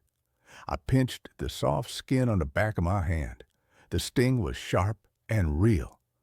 With a trembling hand, I gripped the brass knob. It was cool and heavy. I turned it. The latch clicked with a soft, well-oiled sound. I pulled the door open. Inside was a small, narrow room, no more than 6 feet deep and 4 feet wide. It was a study or a library, furnished with a single, elegant dark wood desk and a leather-backed chair. The walls were lined with built-in bookshelves, and they were filled from floor to ceiling with books. I could smell the familiar, comforting scent of old paper and leather binding. A small green-shaded banker's lamp sat on the desk, unlit. The room was windowless, and the air within it was still and silent, as if it had been sealed for a century. I stood in the doorway, my mind a screaming chaos of disbelief. I had lived here for 3 years. I had painted this hallway. I had hung that Rothko print. There had never been a door. There had never been a study. I closed the door, my heart hammering against my ribs. I leaned my forehead against the cool wood, my breath coming in short, sharp gasps. I opened my eyes and looked at the Rothko, which now hung on the shorter stretch of wall between the new door and the living room. It looked perfectly natural there, as if it had always been its home. My brain was desperately trying to re-narrate my own reality. Maybe it was always here. A panicked internal voice whispered, maybe you just forgot. The grief, the stress, it's made you unobservant. But I wasn't an unobservant person. I was the person who noticed that the city had planted a new ginkgo tree on the corner of 5th and Elm. I was the person who knew the precise number of steps from my front door to the subway station. I did not forget entire rooms in my own apartment. I spent the rest of the day in a state of hypervigilant dread, a ghost in my own newly expanded home. I kept opening and closing the door, each time half expecting the room to be gone, each time being met with the same silent, impossible study. I ran my hands along the door frame, the bookshelves. They were solid. They were real. I pulled a book from a shelf. It was a leather-bound copy of Moby Dick. The pages were real. The ink was real. On the desk, there was a single framed photograph. I picked it up. It was a picture of me and Ben, aged about 8 and 10, grinning our gap-toothed smiles on a beach, a plastic shovel and pail between us. My mother had that same picture on her mantelpiece, 1,000 miles away. The sight of my brother's smiling, carefree face sitting here in this room that shouldn't exist was the thing that finally broke me. I stumbled back out of the room and slammed the door, a choked, guttural sob escaping my lips. This was not a hallucination. This was something else, something far, far worse. That night, sleep was a battlefield. I barricaded my bedroom door with a chair, a pathetically medieval defense against a threat that was already inside, a threat that operated on the laws of architecture and not of force. I left every light in the apartment on, a blazing, defiant stand against the darkness where these impossible changes seemed to be born. I woke with a jolt, the gray light of dawn filtering through the window. The chair was still wedged under the knob. I took a deep, shuddering breath and opened the door. The hallway was as it had been yesterday. The door to the study was still there. I made my way into the living room, my every nerve ending screaming, and that's when I saw it. The change was on the far wall, the one that separated my living room from my neighbor's apartment. Yesterday, it had been a long, unbroken stretch of wall where my sofa and a large abstract painting had sat. Now, in the middle of that wall, there was another door. This one was different. It was a simple, white-painted door, the kind you'd find in a nursery. It had a small crystal knob. A low, keening sound of pure terror escaped my lips. I wanted to run, to flee the apartment and never come back. But where would I go? How could I explain it? "I'm sorry, I have to break my lease. My apartment is breeding." With a sense of dread so profound it felt like I was moving through water, I crossed the room and opened a new door. The room beyond was a child's nursery. It was fully furnished in a style that was both old-fashioned and achingly familiar. A wooden crib stood against one wall, a rocking horse with faded peeling paint in the corner. The wallpaper was a pattern of pale yellow stars and smiling crescent moons. The room was thick with the dust of ages, and the air was cold and still. And it was familiar because it was the nursery that my ex-girlfriend Sarah and I had planned, down to the last detail, in a series of late-night wine-fueled conversations about a future that had never come to pass. We had broken up a year before Ben's accident, a quiet, amicable death by 1,000 unsaid things. I backed out of the room, a new, different kind of grief twisting in my gut. The apartment wasn't just adding rooms, it was building them from the raw material of my own life, my own memories, my own sorrows. It was constructing a museum of my failures, a monument to my losses. The days that followed were a descent into a surreal architectural nightmare. Every morning there was a new door, a new room. A long, narrow, windowless hallway appeared, leading from the kitchen to nowhere, its far end shrouded in a darkness my eyes could never penetrate. A small tiled bathroom, identical to the one in my childhood home, materialized off the living room, the faint, phantom smell of my father's aftershave still hanging in the air. My 750-square-foot apartment was becoming a sprawling labyrinthine mansion, a physical manifestation of my own fractured psyche. I tried to fight it with logic. I went online and found the original blueprints for my building, a grainy PDF from the 1920s. It showed my apartment as I had always known it, a simple one-bedroom unit. There were no hidden studies, no forgotten nurseries. I took a tape measure and measured the exterior dimensions of my apartment from the hallway. They hadn't changed. I was still occupying the same physical footprint in the building. The growth was happening internally. The space was bigger on the inside. The thought was so fundamentally, cosmically impossible that my mind, the mind of a man who designed logical spaces for a living, threatened to collapse under the strain. I set up a camera. I positioned my laptop on a stool in the living room, its webcam aimed at the blank wall where I suspected the next door would appear. I hit record and went to bed, a small, desperate hope flickering in my chest. Video evidence? Proof. When I woke up, a new door, a heavy iron-banded medieval-looking thing, stood in the wall. I rushed to my laptop, my hands shaking. I played back the video. The footage showed me walking out of frame towards the bedroom. The wall remained blank and solid for 8 straight hours of recording. The digital timestamp in the corner ticked by, second by agonizing second. And then, between one frame and the next, at exactly 3:33 a.m., it happened. In the space of a single, imperceptible flicker of a video frame, the door was just there. It hadn't formed, it hadn't grown.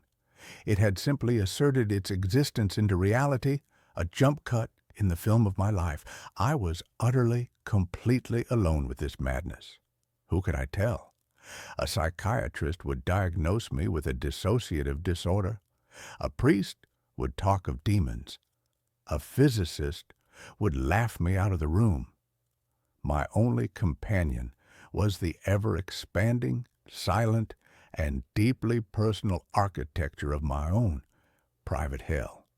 The apartment was no longer just a collection of rooms. It was a landscape, and I began to get lost in it. The new, impossible geography began to assert its dominance over the old, familiar layout. One morning, I walked out of my bedroom, turned left to go to the bathroom, and found myself not in the short, familiar hallway, but at the beginning of the new, long, dark corridor. I turned back, but the bedroom door was gone, replaced by a smooth plaster wall. Panic, cold and absolute, seized me. I was a rat in a maze, and the maze was my own home, my own mind. It took me nearly an hour of frantic, terrifying wandering through rooms that were echoes of my own past to find my way back to the original, core part of the apartment. After that, I began leaving trails of string, like a modern-day Theseus, a pathetic, desperate attempt to map the shifting, treacherous terrain of my own grief. The rooms were not always empty. They were populated by the ghosts of objects. In a perfect replica of Ben's chaotic, messy teenage bedroom, I found his old, beat-up acoustic guitar propped in the corner. I picked it up. It was real. I strummed a chord, and the sound, dusty and resonant, was a punch to the gut. On the desk, in a perfect replica of my first post-college apartment, I found a half-finished letter to Sarah, a letter I had written and then torn up a decade ago, pouring out all the things I had been too young and too foolish to say. The apartment was not just building rooms, it was resurrecting my past. It was curating my regrets. And a dark, terrifying question began to form in my mind. What was it building towards? I had to understand the source, the building itself. I began to dig into its history, spending my days in the city archives, a frantic, sleep-deprived man sifting through dusty property records and brittle, yellowed newspapers. The building had been constructed in 1928 by a reclusive, eccentric architect named Alistair Blackwood. He was a visionary, they said, a man obsessed with the psychological impact of living spaces. He had designed and built the entire building himself and had lived until his death in the penthouse. There were rumors, of course, whispers of strange geometries in his designs, of an obsession with the occult, of the idea that a building could be more than just wood and brick, that it could be a vessel, a consciousness. I found a single self-published book he had written, a slim leather-bound volume titled Mnemonic Architecture. It was not a book about design. It was a manifesto. It was the insane, brilliant, and terrifying ramblings of a man who believed that a space could become a living extension of the human mind. He wrote of psychotectonic blueprints, of buildings that could respond to the powerful emotional resonance of their inhabitants. He believed that profound grief, A powerful, focused, and unresolved sorrow was the most potent building material in the universe. It could warp space. It could create echoes of the past. It could, he theorized, literally build new realities. A house is not a machine for living, he wrote in a spidery, arrogant script. It is a womb or a tomb. And when a powerful consciousness fills it with its sorrow, it will choose to become one or the other. It will either nurture a new life or it will build a mausoleum to the old one. My apartment was building a mausoleum, and I was the guest of honor. The final piece of the puzzle, the one that confirmed the true monstrous nature of my situation, came from a small overlooked article in a 1945 newspaper. It was a short piece about the strange, unexplained disappearance of Alistair Blackwood. He had simply vanished from his penthouse apartment. The police had found the apartment locked from the inside.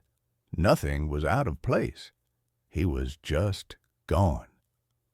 The last line of the article was a quote from the investigating officer. "It's the strangest thing I've ever seen.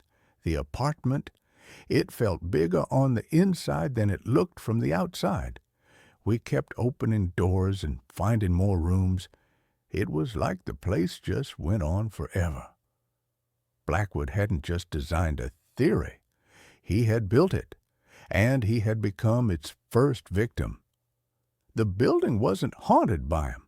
The building was him, or what was left of him, a parasitic architectural consciousness that had been lying dormant for decades, waiting for a new source of fuel, waiting for a grief as powerful and as focused as its own, waiting for me.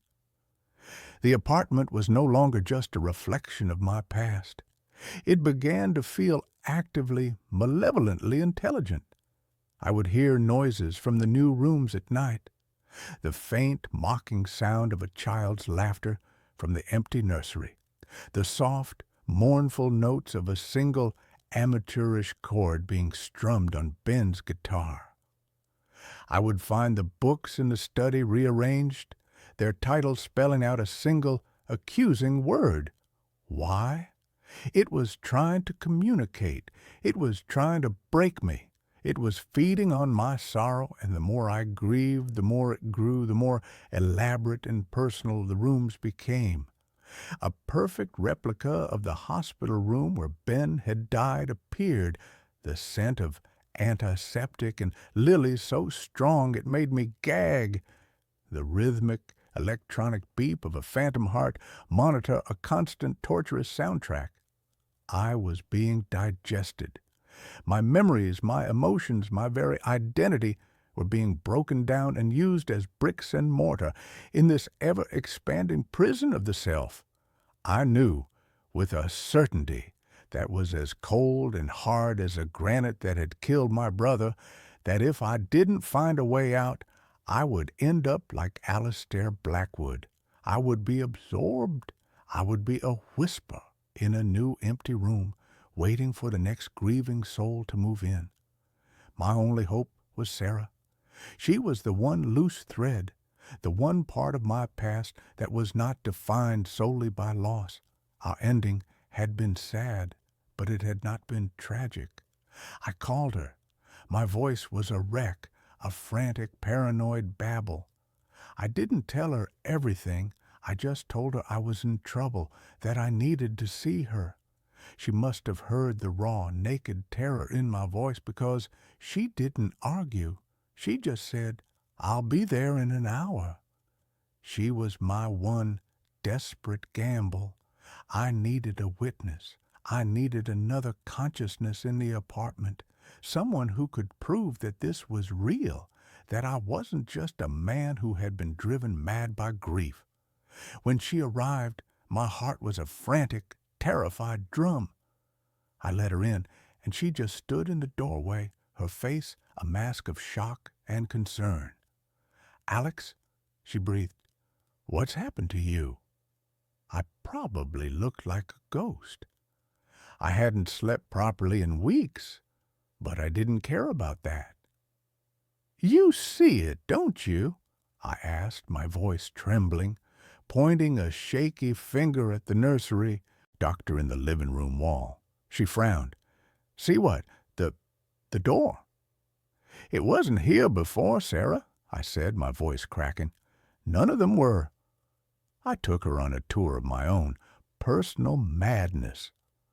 I showed her the study, the dark hallway, the replica of Ben's bedroom.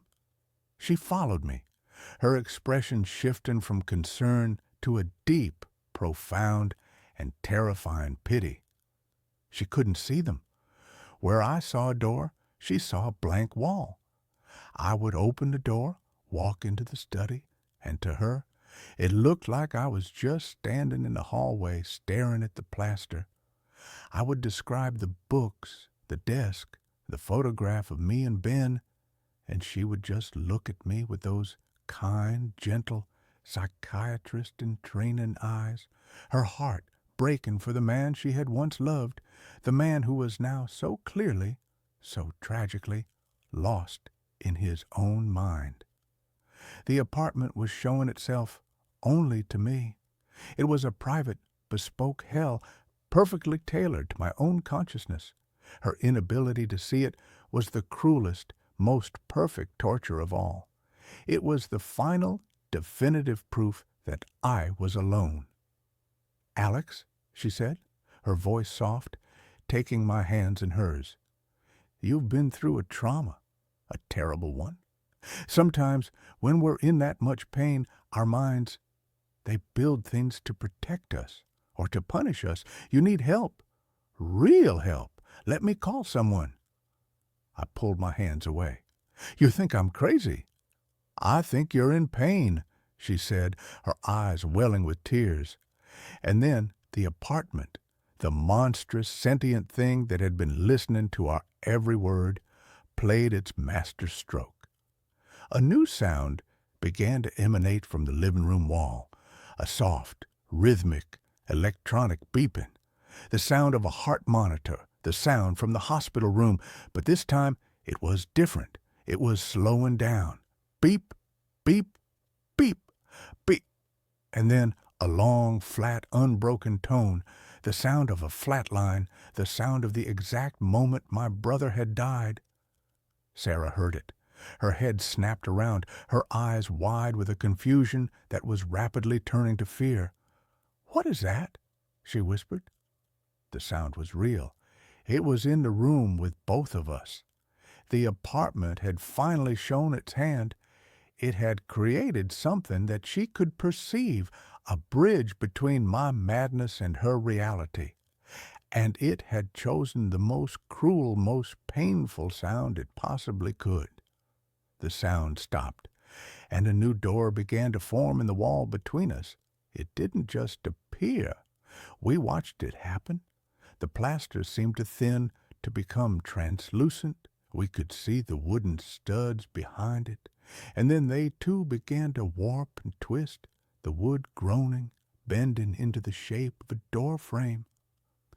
A dark, heavy hospital room door materialized out of the very substance of the wall, the small rectangular window in its center showing not a hospital corridor, but a swirling, absolute darkness. Sarah let out a small, strangled scream and stumbled back, her hand flying to her mouth. She saw it. It was real. I wasn't crazy. The validation, the thing I had been so desperate for, was a hollow, terrifying thing. Because now she was a part of it. Now she was trapped in here with me. The door swung open, and the thing that stood in the doorway was not a memory. It was not an object. It was a man. He was tall and gaunt, dressed in an old-fashioned threadbare suit from the 1920s. His face was a pale, emotionless mask. His eyes, two burning, intelligent points of light. It was Alistair Blackwood, or the echo of him, the central foundational consciousness of this architectural monster. Grief is such a powerful material, he said, his voice a dry, dusty whisper that seemed to come from the walls themselves. But it requires a catalyst, an architect. Your sorrow has given me so much to build with, but the structure is unstable. It needs a cornerstone, a permanent resident. He looked from me to Sarah, and in his cold, dead eyes I saw the final, terrible blueprint of his design. He didn't want me. He wanted her. He wanted to trap her here, a new, fresh source of sorrow for me, a grief so profound it would give him enough power to build his mausoleum into a cathedral. He was going to take her, and I was going to be the eternal grieving warden of her prison, my pain the fuel that would keep the walls standing forever. In that moment, something inside me shifted. The grief, the fear, the helpless passive sorrow that had defined my life for the past year was burned away by a sudden, white-hot surge of pure, protective rage. This thing, this ghost of brick and mortar, was not going to have her. I thought of Ben, of his fearlessness, of his constant, relentless forward momentum. I had spent my life building walls, living within the safe, predictable grids. Ben had spent his life climbing over them. I finally understood. The apartment was a wall, and I had to climb it. I didn't run from Blackwood. I ran through him. His form dissolved into a cloud of cold, whispering dust as I passed, and I plunged into the dark doorway behind him. I was back in the labyrinth, the shifting, impossible corridors of my own past. But this time, I wasn't lost. I was navigating. I was looking for the heart of the maze. Blackwood's theory was right. Grief was the building material, and my grief for Ben was the foundation of this entire monstrous structure. To tear it down, I had to find the source, not just the memory of his death, but the core of the guilt that had turned my grief into a poison. I ran through the rooms, the echoes of my life swirling around me. I ignored the whispers, the phantoms. I was looking for the first room, the one that had started it all, the study. I found it deep in the impossible heart of the apartment. I burst through the door. The room was the same, but the air was humming with a powerful, concentrated energy. And in the center of the room, on the desk, the photograph of me and Ben on the beach was glowing with a soft, internal light. This was it, the cornerstone, the foundational memory, not of his death, but of our lives together. The thing the house was twisting, perverting. I heard Sarah scream my name from somewhere far away in the maze. Blackwood was after her. I had to end this, now. I picked up the photograph, and I finally allowed myself to feel the one true ugly thing I had been hiding from myself for 6 months. I wasn't just grieving for Ben. I was angry at him. I was angry at him for his recklessness, for his choices, for leaving me alone. I was angry at him for being the one who got to climb, while I was the one who was left to watch, to worry, to plan for a future that would never happen. And beneath the anger was the guilt that a part of me, a small, dark, resentful part, had been jealous of his freedom. "I'm sorry, Ben," I whispered, my voice thick with tears. "I'm so sorry. I wasn't just apologizing for not being able to save him. I was apologizing for everything, for being the safe brother, for being the resentful brother, for being the one who was left behind. And then I did the one thing the house, the grief, the monster did not expect. I accepted it. I accepted the anger. I accepted the guilt. I accepted the ugly, messy, painful and profoundly real love I had for my brother. I stopped fighting the grief, and instead I just let it be, a part of me, not a prison, but a scar, a proof that he had been real. I took the photograph, the glowing foundational memory, and I put it in my pocket. I was not going to let the house have it. I was taking it back. It was mine. The room began to shake. A low, groaning structural sound, like a building about to collapse, echoed all around me. The bookshelves trembled, the books fallen to the floor. The walls began to dissolve, not into new rooms, but back into the plain, simple plaster they had once been. The mausoleum was being unbuilt. I had taken back the cornerstone, and the entire impossible structure was collapsing in on itself. I ran, following the sound of the collapsing architecture, the maze simplifying, untwisting itself as I went. I burst back out into the living room. Sarah was there, huddled in a corner, her face pale with terror. The ghostly form of Blackwood was flickering, fading, his face a mask of rage and disbelief as his world, his creation, was being unmade around him. The nursery door vanished. The door to my childhood bathroom dissolved. One by one, the ghosts of my past were being exorcised by the simple, powerful act of acceptance. Finally, the apartment was just an apartment again. 750 square feet of solid, dependable reality. The ghost of Alistair Blackwood gave one final silent scream and then dissolved into a faint wisp of dust that was caught in the draft from the window and disappeared. We were alone.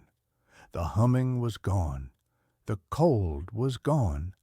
The only sound was the frantic, desperate sound of our own breathing. We left that day. We packed a single bag and walked out of apartment 7A and never went back. The building, the city, held too many ghosts. We moved west, to a place with a wider sky, a place where the buildings were new and had no memory. Our relationship, which had died a quiet death, was reborn in the crucible of that impossible experience. We are rebuilding on a new, more honest foundation. We are not the same people we were. We are scarred, but we are whole. I am an architect now, not a planner. I design small, simple, honest houses, spaces that are filled with light and air. I believe that buildings have souls, and I try to make them kind ones. The grief for my brother is still there. It always will be. But it is no longer a sprawling, monstrous labyrinth. It is a single, small room inside of me. A room I can visit when I need to. A room with a solid, dependable door. A door that I can choose to open. A door that I can, when I am ready, choose to close. And a door that I know, with an absolute, unshakable certainty, will always, always be there. The winter I turned 34 was the winter the world went silent. It was a silence born of absence, a profound, sound-dampening void left by departure of my wife, Amelia. She hadn't died. She had just left, a quiet, bloodless coup, leaving me the sole deposed monarch of our small 2-story suburban kingdom. The silence she left behind was a physical entity. It soaked into the drywall, it pooled in the corners of the rooms, and it muffled the outside world, turning the cheerful shouts of neighborhood children into distant, tinny echoes. My name is Samuel. I'm a cartographer, a man who makes his living drawing lines create an order from the chaos of geography. My work is precise, logical, and quiet. I had always thought I enjoyed the quiet. I was wrong. The quiet of our house, once a peaceful harbor, was now the vast, terrifying, and empty ocean. I was adrift. The neighborhood, Havenwood Hills, was a perfect self-contained diorama of suburban bliss. Mature oak trees, manicured lawns, and a prevailing sense of polite, unspoken conformity. It was a place where things were supposed to make sense, a place for summer barbecues, for autumn leaf raking, for the gentle, predictable rhythms of a life well lived. It was not a place for an ice cream truck in the dead of winter. The first time I saw it, it was a Tuesday in the bleak, iron-gray heart of January. A thick, wet snow was falling, the kind that clings to every branch and wire, swaddling the world in a thick white bandage. I was in my study, a room on the second floor that overlooked the gentle curve of our street, trying to lose myself in the intricate topography of a coastal estuary map. And then I heard it.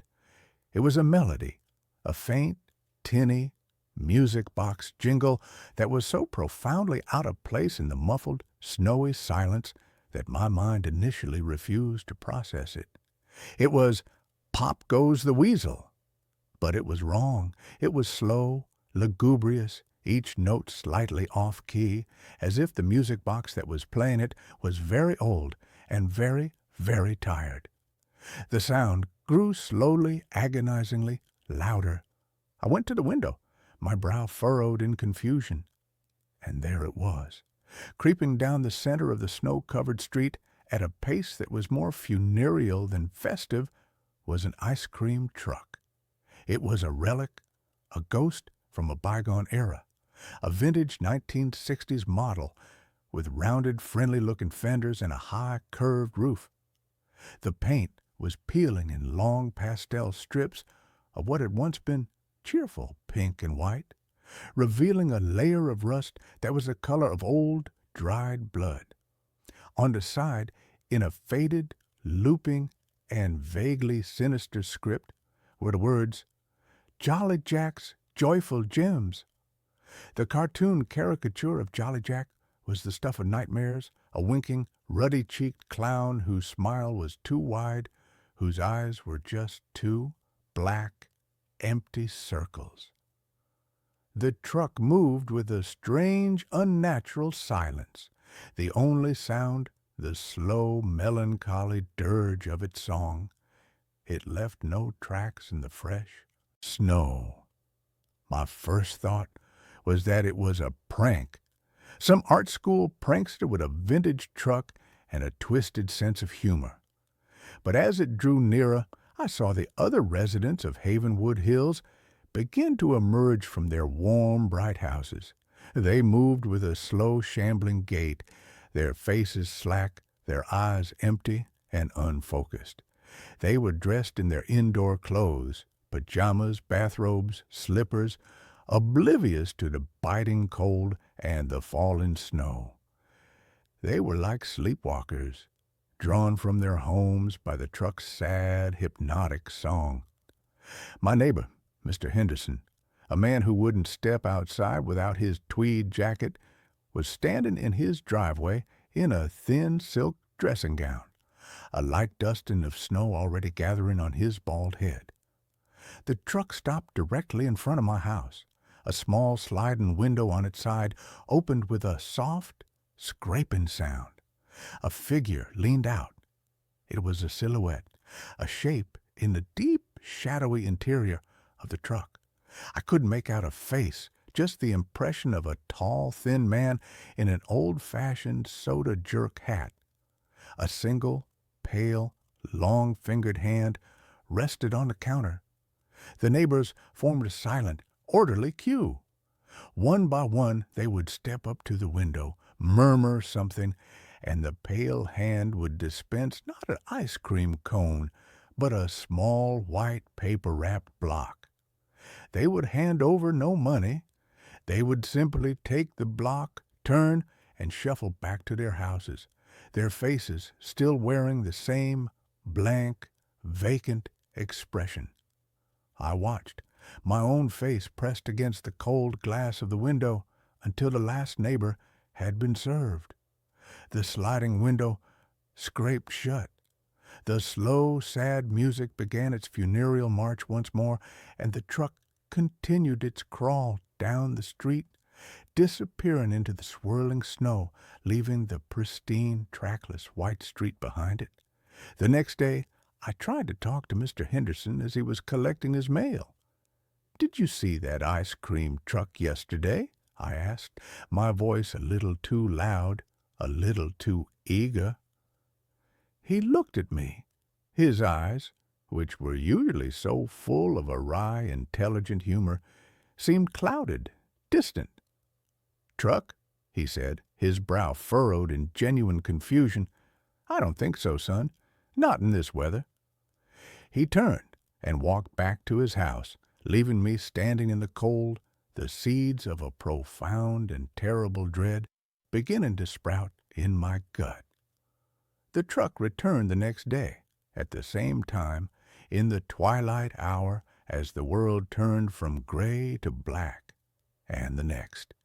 It became a part of the winter landscape, a daily, impossible ritual. And every day my neighbors would perform their silent, somnambulistic pilgrimage. After a week of this, I began to notice a change in the neighborhood, a subtle, creeping decay.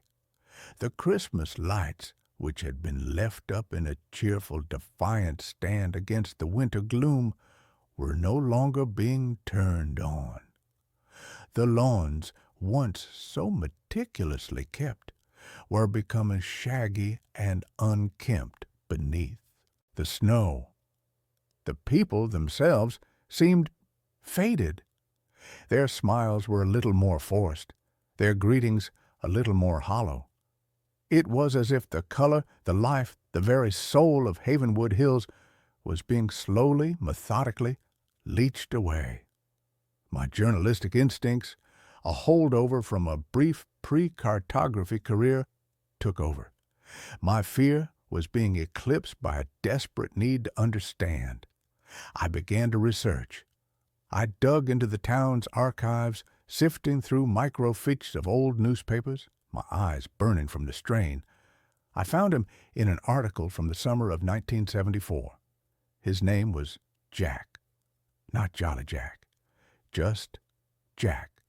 He had been a beloved local figure, the original owner and driver of Jolly Jack's Joyful Gems.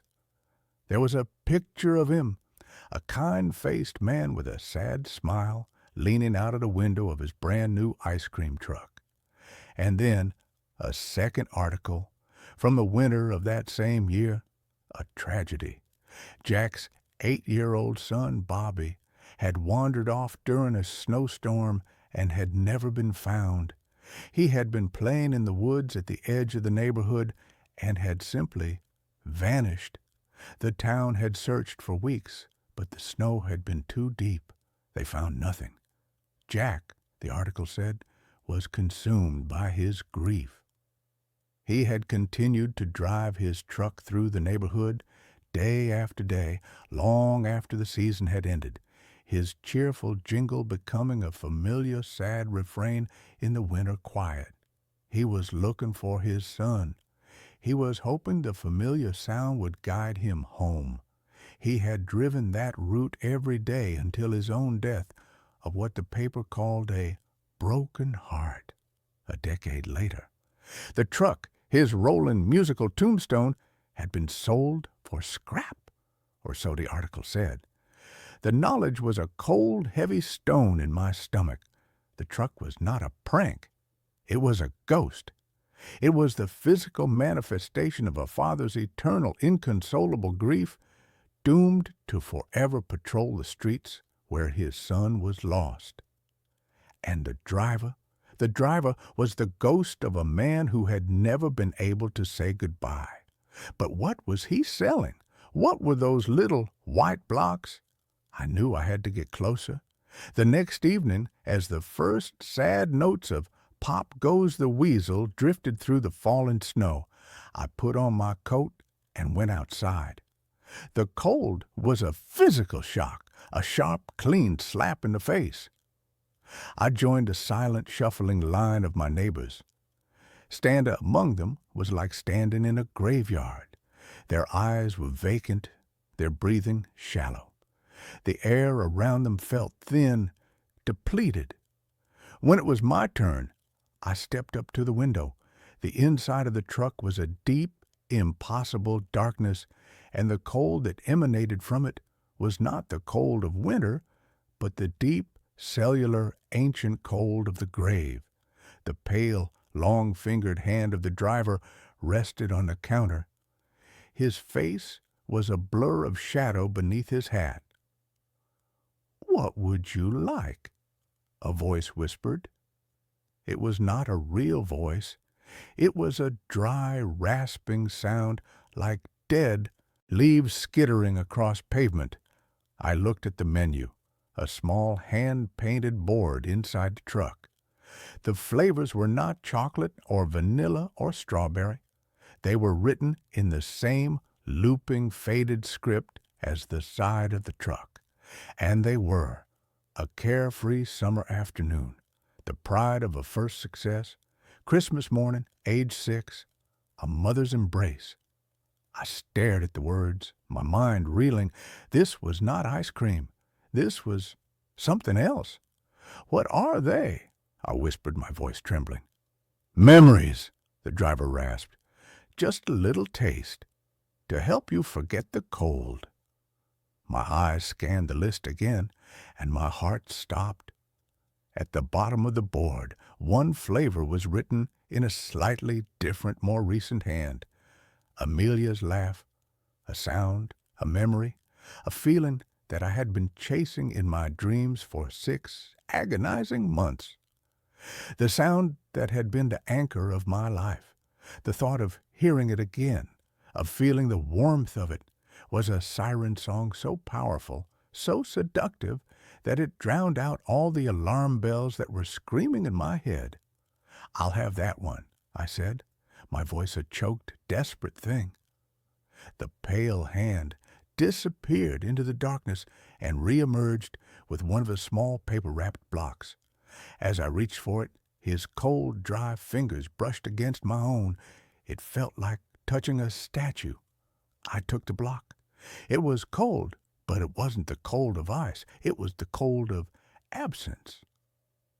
I turned and walked back to my house, the small white block clutched in my hand. I felt the empty eyes of my neighbors on my back. I knew I had just crossed a threshold, that I had become a part of their silent, waking nightmare. Inside my house, I unwrapped a block. It was not ice cream. It was a smooth, white, almost translucent substance, like solidified moonlight. It had no smell. I sat in my armchair, the one Amelia had always loved, and I took a small, hesitant bite. The world dissolved. It was not a taste. It was a total sensory immersion. I was no longer in my silent, winter-bound house. I was in our old, sun-drenched garden, in the heart of a perfect July afternoon. I could feel the warmth of the sun on my skin. I could smell the rich, loamy scent of the earth, the sweet perfume of the roses Amelia had planted, and I could hear her. She was laughing, a full-throated, joyous sound that was more beautiful than any music I'd ever heard. She was holding a watering can, a single perfect drop of water clinging to the tip of her nose. The memory was not a memory. It was real. It was perfect. I was there. The experience lasted for what felt like an eternity, and for what was probably only 30 seconds. When it faded, and I was back in my cold, silent living room, the afterglow was so powerful, so euphoric, that I was weeping with a joy so profound it was almost painful. The little white block in my hand was almost gone, melted away into nothing. It was the most beautiful thing I had ever experienced, and it was the beginning of my end. The next morning, I woke up feeling a strange, hollow sensation. The euphoria of the memory was gone, replaced by a gray, aching void. I went to make coffee, and I found myself staring at the coffee maker, a simple drip machine we had owned for years, and I couldn't remember how to use it. The knowledge was just gone. A small, simple, and utterly mundane memory erased. I stood there for a long time, a new, different kind of cold seeping into my bones. The price. The transaction had not been free. I had bought a taste of a perfect memory, and the price had been one of my own. I knew, with a sudden, sickening certainty, what was happening to my neighbors. They were trading their lives piece by piece, memory by mundane memory, for the euphoric, nostalgic poison of the ice cream truck. They were hollowing themselves out, becoming empty, silent vessels, their pasts consumed, leaving only the blank, placid present. I should have stopped. I should have thrown the rest of the block away and boarded up my windows and never gone outside again. But I was an addict, and the grief for Amelia was a disease for which that little white block was the only cure. I went back the next night, and the next. I traded the memory of my first grade teacher's name for the feeling of Amelia's hand in mine on our first date. I traded the memory of how to tie a Windsor knot for the smell of her hair on our wedding day. I was systematically dismantling my own history, one cherished, perfect, and utterly false memory at a time. My own life was becoming a blur, a collection of disconnected moments, and the only things that felt real were the ones I was buying from the ghost in the truck. My world grew smaller. I stopped working. The lines on my maps became meaningless squiggles. The only geography that mattered was the 20-yard stretch of frozen lawn between my front door and the curb. It was my neighbor's little girl, a bright 7-year-old named Chloe, who finally broke through my self-induced haze. I saw her from my window, standing in her own yard, building a snowman, and I was struck by a sudden, jarring thought.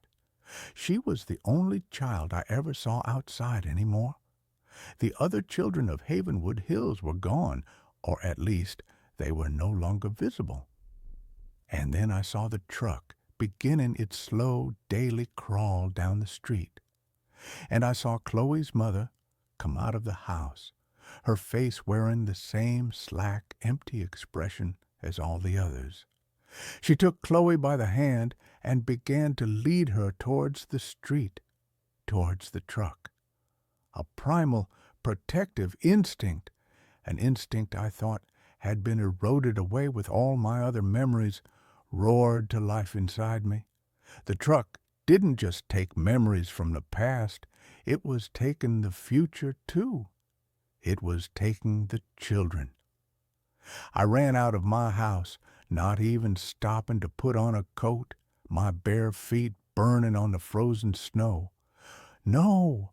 I screamed, my voice a raw, ragged thing. "Stay away from her!" Chloe's mother didn't even look at me. She just continued her slow, inexorable march towards the siren song of the truck. But the driver, the shadowy figure of Jolly Jack, turned his head, and for the first time I felt his full, focused attention on me. It was a wave of pure, glacial cold, a malevolent, possessive hatred. He was not just a sad, grieving ghost. He was a predator, and I was interfering with his hunt. I knew I had to stop him, not just for Chloe, but for the entire hollowed-out, silent town. But how do you fight a ghost? How do you kill a memory? The answer, I realized, was in the transaction itself. The truck traded in nostalgia, in the beautiful, edited, perfect versions of the past. It fed on the sweet, saccharine gloss of memory. It had never occurred to me to ask for anything else. That night, I was the first in line. The truck pulled up, its sad song cutting through the frigid air. The window scraped open. The pale hand rested on the counter. "What would you like?" the dead leaf voice whispered. I looked the shadowy figure in the eye. "I want a new flavor," I said, my own voice steady, resonant with a purpose I hadn't felt in years. The figure was still. The hand did not move. "I want the memory of the night Bobby was lost," I said, the words hanging like icicles in the cold air. "I want to taste the fear, the cold, the grief, the real, ugly, unedited truth of it, not the sad story. I want the moment itself." The shadowy figure recoiled as if struck. A low guttural moan, a sound of pure agony, emanated from the dark interior of the truck. The pale hand twitched, spasmed on the counter. The truck fed on nostalgia, on the comfort of a lie. I was offering it the one thing it could not digest, the raw, indigestible, and agonizing truth. "Give it to me," I commanded, my voice ringing with a newfound authority. "You owe it to him. You owe it to them all."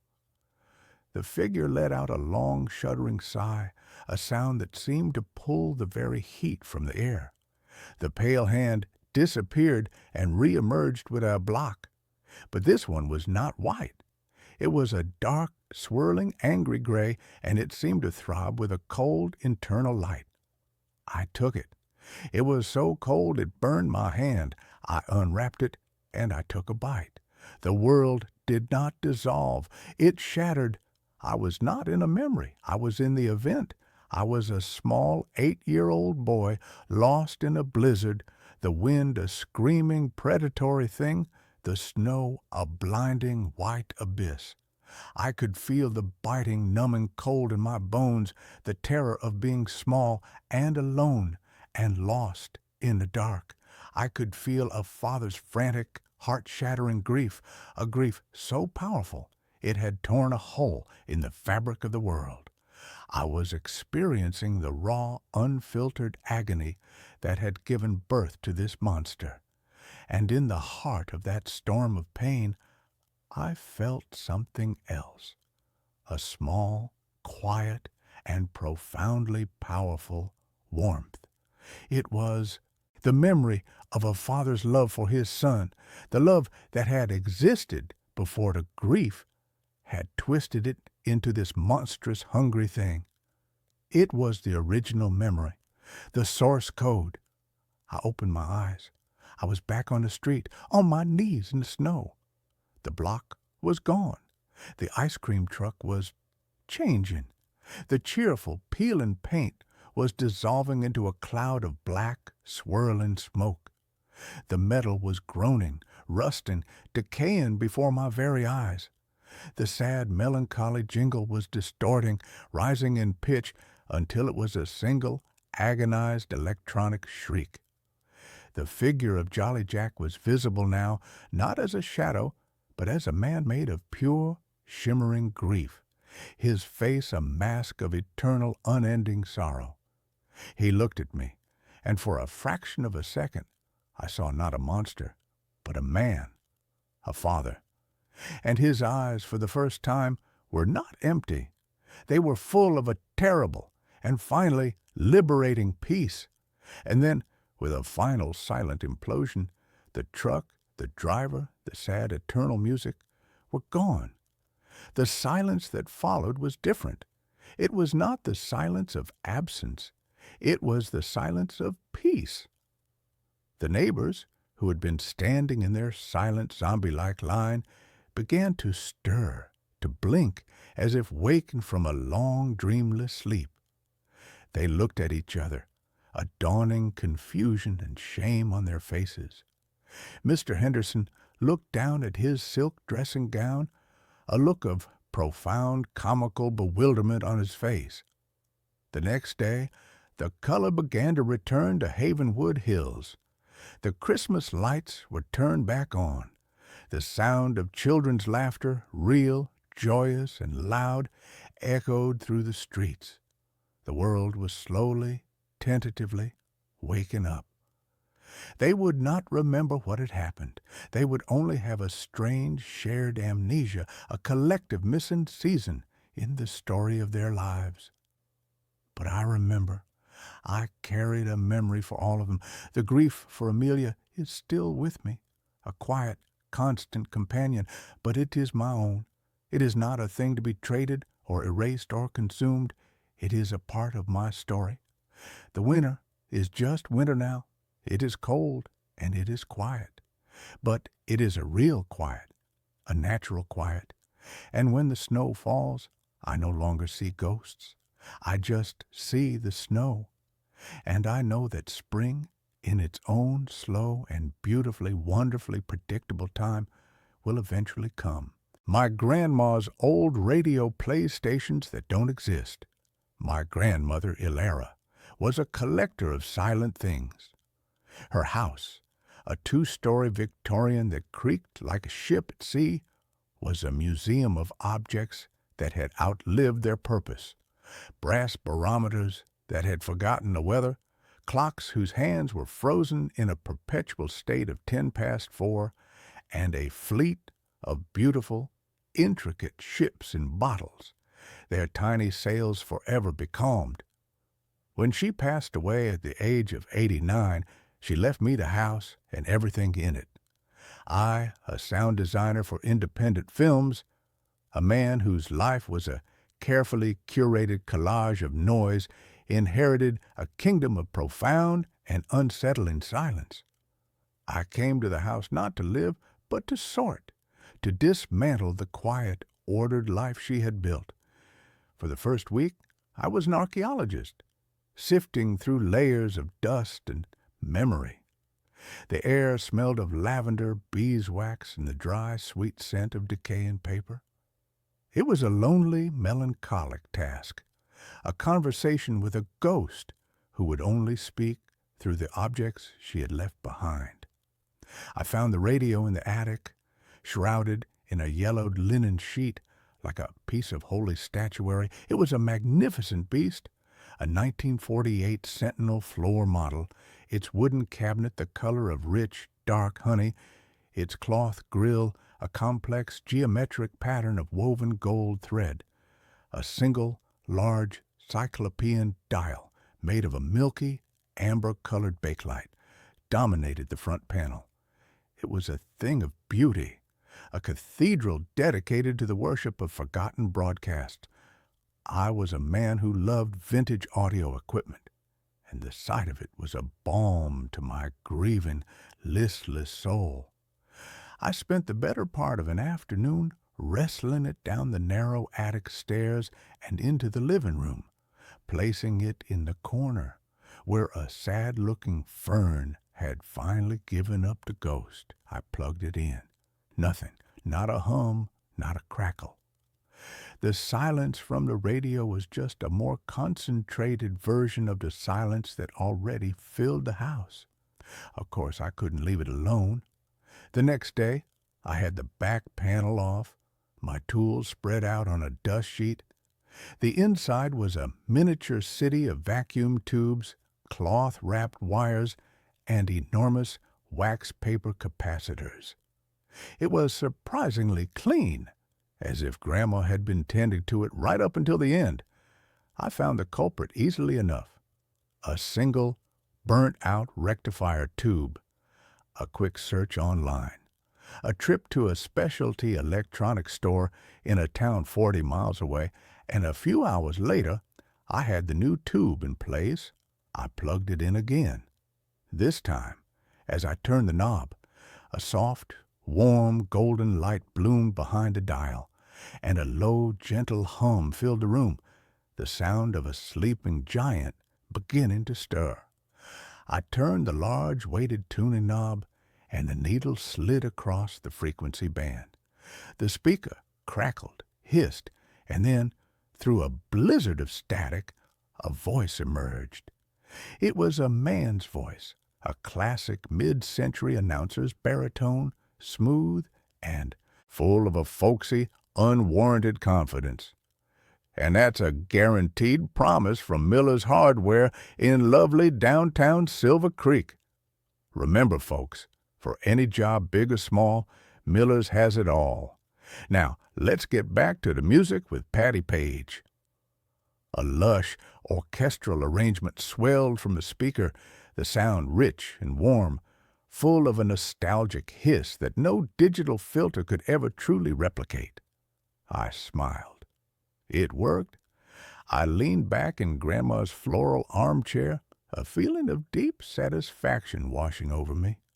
It was only after the song had finished and a news report began about a prize-winning pumpkin at the annual town fair that a strange, dissonant thought began to bubble up in my mind. Silver Creek. I knew every town, every forgotten hamlet within 100-mile radius of this house. I had never heard of a Silver Creek. I pulled out my phone and searched for it. Nothing. No Silver Creek, Wisconsin, no Miller's Hardware, no local radio station with the call letters WSC. I checked a list of historical town names. Still nothing. It was a ghost town, a place that had never existed. My rational mind, the part of me that designed soundscapes based on the hard, cold laws of physics, immediately supplied an explanation. A pirate radio station. Some hobbyist out in the woods with a vintage transmitter, broadcasting his own curated nostalgic programming. It was a charming, eccentric explanation, and it satisfied me for a while. But the broadcasts were too perfect, too dense. They weren't just playing old songs. They were broadcasting a whole, fully realized world. There were commercials for businesses that had no online footprint, public service announcements for a school district that didn't exist, a Lonely Hearts call-in show where the residents of this phantom town would share their small, mundane heartbreaks. I would sit for hours listening, a strange, voyeuristic anthropologist studying a lost tribe that had never been found. The first crack in my pirate radio theory came a week later. I was twisting the dial late one night, the golden light of the radio the only illumination in the dark room. I moved past the Silver Creek station and into a howling wilderness of static. And then another signal began to resolve. It was different. The sound quality was cleaner, sharper, and the broadcast was in a language I didn't recognize, a melodic, flowing tongue that sounded vaguely Slavic. It was a woman singing a lullaby, her voice filled with a profound, heartbreaking sadness. Behind her, I could hear the faint, rhythmic sound of rain against a window pane.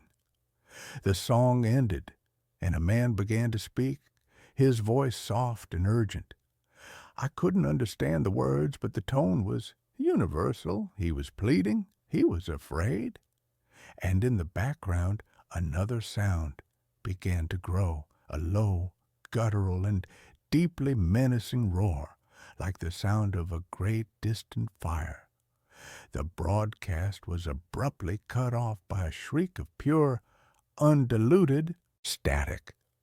My heart was pounding. That was not a hobbyist. That was a raw, unfiltered slice of someone's terror.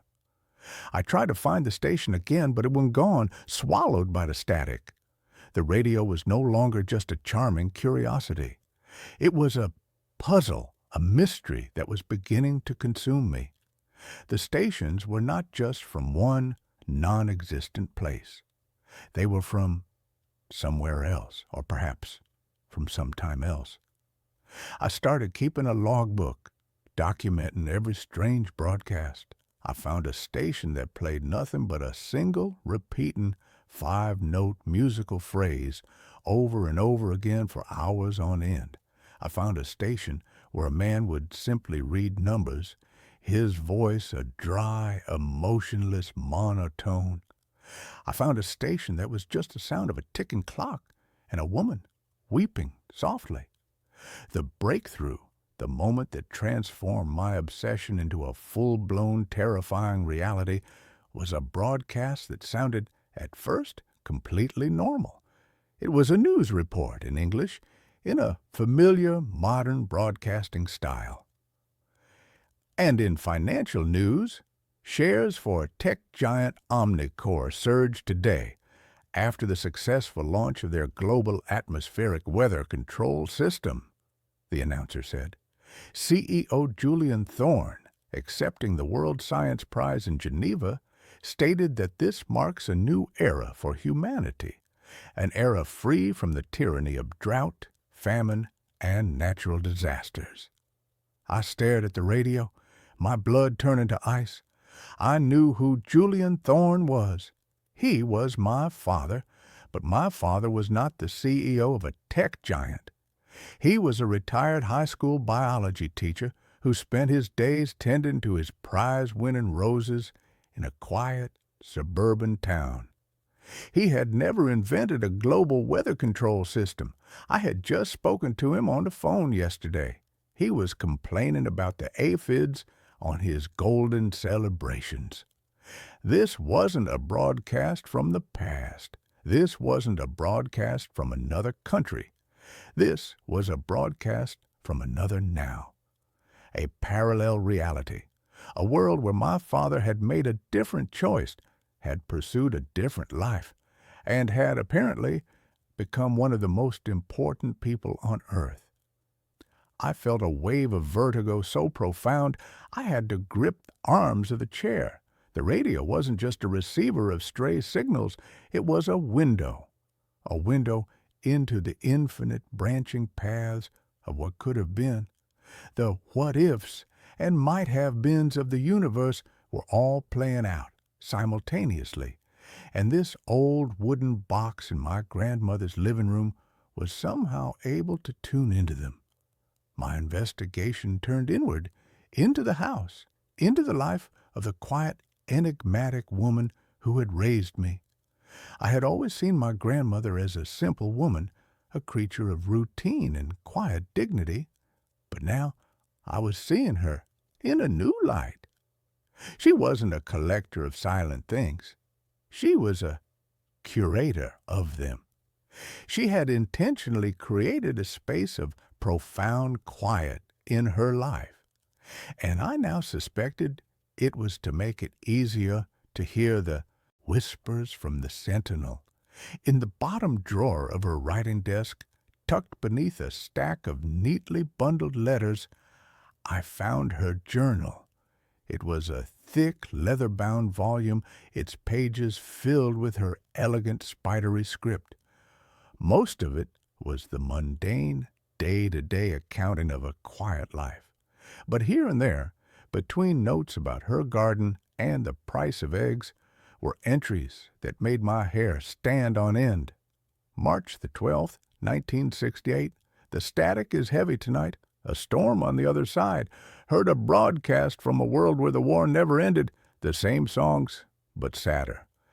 The announcer's voice was so tired, I pray for their peace. June 4th, 1982. Tuned in to a very clear signal. A world where John is a painter. He sounded so happy. He described the light on the coast, the colors. It was a good broadcast, a kind one. It helps to know that somewhere he found his joy. John was my grandfather. He had died in a car crash in 1981, a struggling accountant who had always dreamed of being an artist. My grandmother had known. She had known all along. This radio was not a passive device. It was her confidant, her oracle, her window into the lives her loved ones might have lived.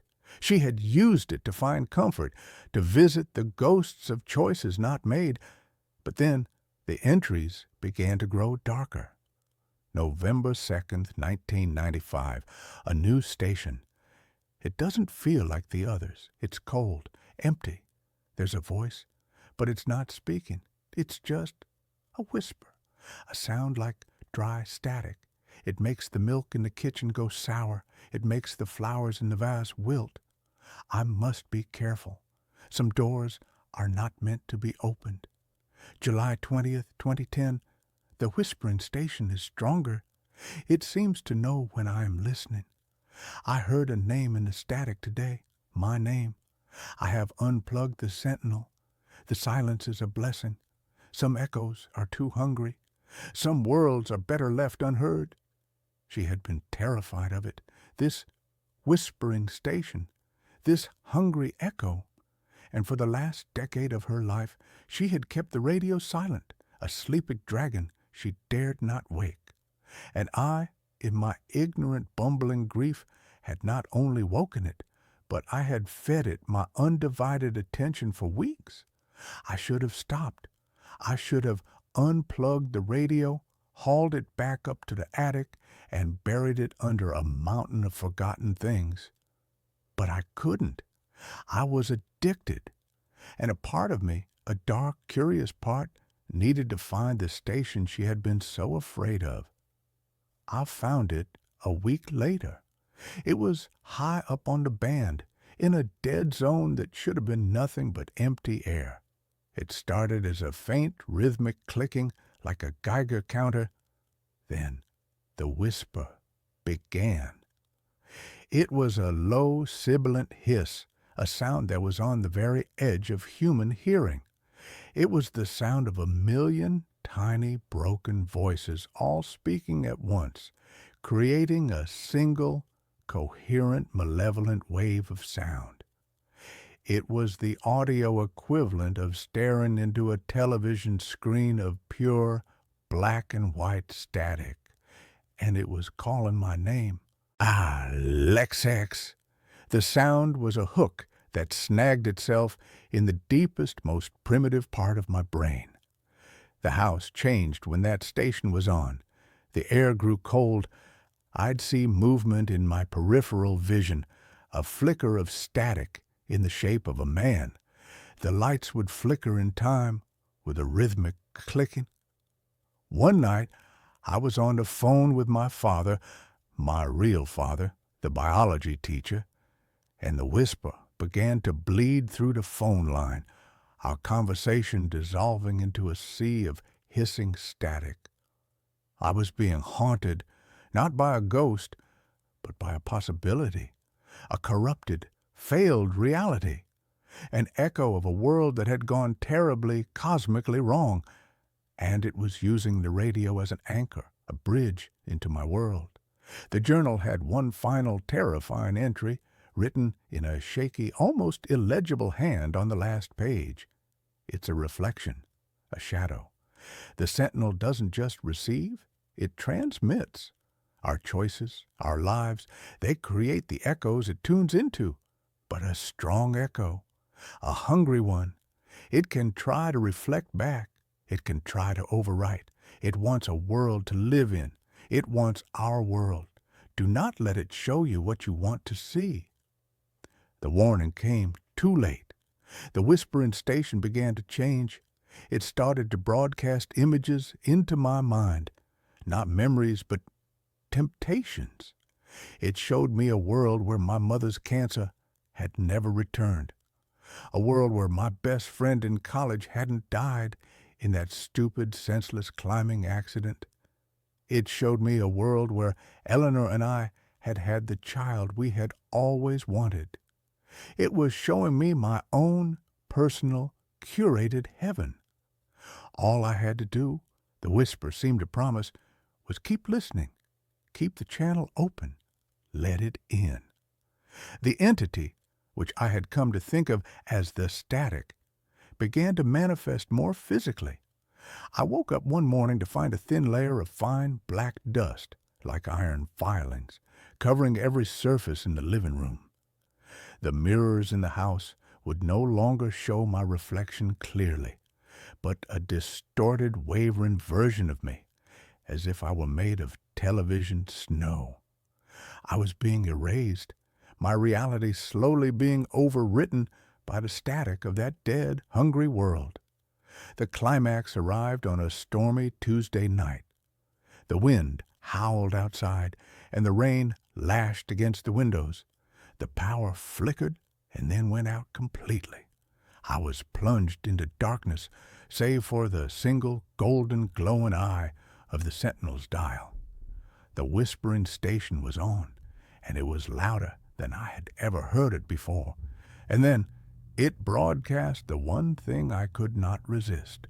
It was Eleanor's voice, not a memory, not an echo. It was her, clear as day, as if she were in the room with me. "Tom," she said, her voice full of a desperate, pleading love. "Tom, I'm here. I'm so lost. It's so cold. But I can see a light. Your light. Just turn the dial a little more. Just bring me into focus. You can bring me home." I knew it was a trick. I knew it was the static, wearing the voice of my dead wife like a mask. But my heart didn't care. The grief, the raw, gaping wound of her absence was a vulnerability it had found and exploited with surgical precision. I reached for the dial, my hand trembling. The whisper in my head was a triumphant, sibilant roar. Yes, let her in. Let us in. And then another voice came from the radio, a different one. It was my grandmother, a faint, crackling, distant echo, but it was her. "Don't, my boy," she whispered, her voice a fragile thread in the storm of static. "That's not her. That's the lie the silence tells. You have to choose the real noise, your noise." I was caught between them, the perfect, beautiful lie of my wife's voice and the faint, fragile truth of my grandmother's warning. I looked around the dark room, at the house that had been my sanctuary and had become my prison. I thought of my own life, the messy, imperfect, painful, and real life I had been so desperate to escape. My grandmother hadn't collected silent things because she was afraid of the world. She had collected them so she could listen, so she could understand the infinite, beautiful, and terrible possibilities of a single human life. She had chosen her reality with all its heartbreak, and now I had to choose mine. I took my hand off the tuning knob. "No," I said, my voice a ragged shout. "You are not her, and this is not my world to give." I turned the dial away from the whispering station, away from the siren song of Eleanor's voice. The static shrieked, a sound of pure, frustrated rage that seemed to shake the very foundations of the house. The windows rattled, the floorboards groaned, the light from the radio's dial flared blindingly bright, and then, with a pop and a fizz, it went out. One of the main amplifier tubes had blown. The radio fell silent. The whispering in my head stopped. The feeling of cold, malevolent pressure in the room vanished. I was alone again, in the dark, in the quiet. But it was a different kind of quiet, a clean quiet, a real quiet. The next day, I didn't take the radio to the attic. I left it in its place of honor in the living room. I didn't fix it. I understood now. It was not a toy. It was not an oracle. It was a responsibility. It was a listening post on the shores of infinity. And it required a vigilant and very quiet guardian. I live in my grandmother's house now. The silence no longer feels like an absence. It feels like a presence, the presence of all the other worlds, all the other lives, all the other choices, held at bay by a single, silent, magnificent old radio. I am a sound designer who has come to appreciate the profound, powerful, and sometimes necessary beauty of silence. And sometimes, late at night, when the wind is just right, I think I can hear a faint orchestral swell or the distant folksy voice of an announcer talking about the weather in a town that never was. And I smile. I know the echoes are still out there. But I have chosen my station, and I am finally content to listen to the beautiful, heartbreaking, and perfectly real static of my own life. The town's cemetery has no graves, but I keep hearing screams underground. My therapist, a woman with a kind face and a voice as soft as felt, called it a geographical cure.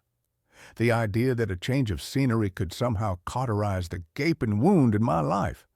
I didn't have the heart to tell her that my grief wasn't a geographical problem. It was a parasitic entity that had taken up residence behind my eyes, and it would pack a bag and come with me wherever I went. Still, the thought of leaving the city, with its million tiny ghosts of a life I'd once shared with my wife Anna, was a compelling one. So I packed my laptop, a few boxes of books, and the metaphorical suitcase full of sorrow, and drove north. The town I chose was called Havenwood. I'd found it on a list of America's most quaint and quiet towns, a bit of online clickbait that suddenly felt like a lifeline. The picture showed a postcard-perfect hamlet nestled in a valley of rolling green hills, a place that looked like it had been put under a glass dome sometime in the 1950s and forgotten about. It was exactly the kind of anesthetic silence I was looking for, and for the first week, it was. I rented a small, furnished cottage at the edge of town, a place that smelled of lemon polish and old wood. The locals were friendly in a cautious, practiced way. They smiled from behind the counters of the general store and the single-pump gas station, their eyes holding a placid, almost unnerving calm. It was a town that seemed to be holding its breath, perpetually waiting for a storm that never came. It was on a walk, during that hazy liminal hour between dusk and true night, that I found the cemetery. It lay on a gentle slope just west of the town, surrounded by a magnificent wrought iron fence that was a masterpiece of Gothic curlicues and spear points. The gate was a grand arched affair with the words Havenwood Memorial Green forged into the iron. I pushed it open, the hinges groaning a low, mournful protest, and stepped inside. The air within the gates was different, cooler, heavier. The grass was a perfect emerald carpet, impossibly lush and manicured, rolling over the soft contours of the hill. Ancient, weeping willows stood like silent, grieving giants, their branches stirring in a breeze I couldn't feel. It was beautiful, and it was profoundly wrong. There were no graves, not a single headstone, no marble angels, no granite crosses, no humble, weathered markers. There were no raised mounds of earth, no flower arrangements, no tiny flags. It was a park, a beautiful, empty, and utterly soulless park that called itself a cemetery. I walked the entire perimeter, my footsteps unnaturally loud on a pristine lawn, a growing sense of dislocation crawling up my spine. A cemetery is a place of names, of dates, of remembrance etched in stone. This place was a blank page, a void. I was standing near the center of the green, watching the last vestiges of sunset bleed across the sky in shades of bruised purple and orange when I heard it for the first time. It was faint, so faint I almost missed it. A high, thin sound, like a distant siren or the cry of a hawk. I tilted my head, straining to hear it over the blood rushing in my own ears. The sound came again, and this time there was no mistaking it. It was a voice, a human voice, stretched and distorted by distance and desperation. It was a scream, and it was coming from the ground beneath my feet. I froze, my body going rigid. The sound was gone as quickly as it had come, leaving behind a silence that was now charged with a terrible, new significance. It had to be the wind, an animal. My mind, raw and frayed from months of grief, was playing tricks on me. I told myself this, repeated it like a mantra as I backed away from the center of the lawn, my eyes wide, scanning the empty, perfect grass. I didn't stop walking until the iron gate clanged shut behind me, the sound echoing in the twilight like a cell door locking. The next morning, I tried to rationalize it. My cottage was old, the pipes probably groaned. The woods were full of foxes and bobcats whose cries could sound unnervingly human. But the memory of the sound, its specific human tenor of agony, was a fishhook in my mind. I went into town for coffee, needing the comforting banality of human interaction. The diner was a small, bright place called the Morning Glory, and the woman behind the counter, a middle-aged lady named Brenda with a beehive of impossibly blonde hair, slid a mug in front of me with a practiced, friendly smile. "You're the writer, aren't you?" she asked, her voice cheerful. "Renting the old Miller place." News traveled fast in Havenwood. "That's me," I said, forcing a smile in return. "Leo Vance." "Brenda, welcome to Havenwood. Hope you're finding the peace and quiet you were looking for." Her smile was so open, so genuine, that I felt a surge of courage. "I am. It's a beautiful town. I was walking by the cemetery last night, the Memorial Green." Brenda's smile didn't falter, but something in her eyes tightened, a subtle, almost imperceptible shift. The light behind them dimmed for a fraction of a second. "Oh, yes, our green," she said, her voice a little too bright. "Isn't it lovely? So much nicer than a field full of sad old stones, don't you think?" "It's certainly unique," I said, choosing my words carefully. "I've never seen a cemetery without any graves before. What do you do? Cremation?" She wiped down a perfectly clean section of the counter. "We don't believe in dwelling on the end, Mr. Vance. We believe in celebrating life. When someone passes, their spirit is freed, returned to the valley. The green is a place for quiet reflection on that freedom. It's a place for life, not death."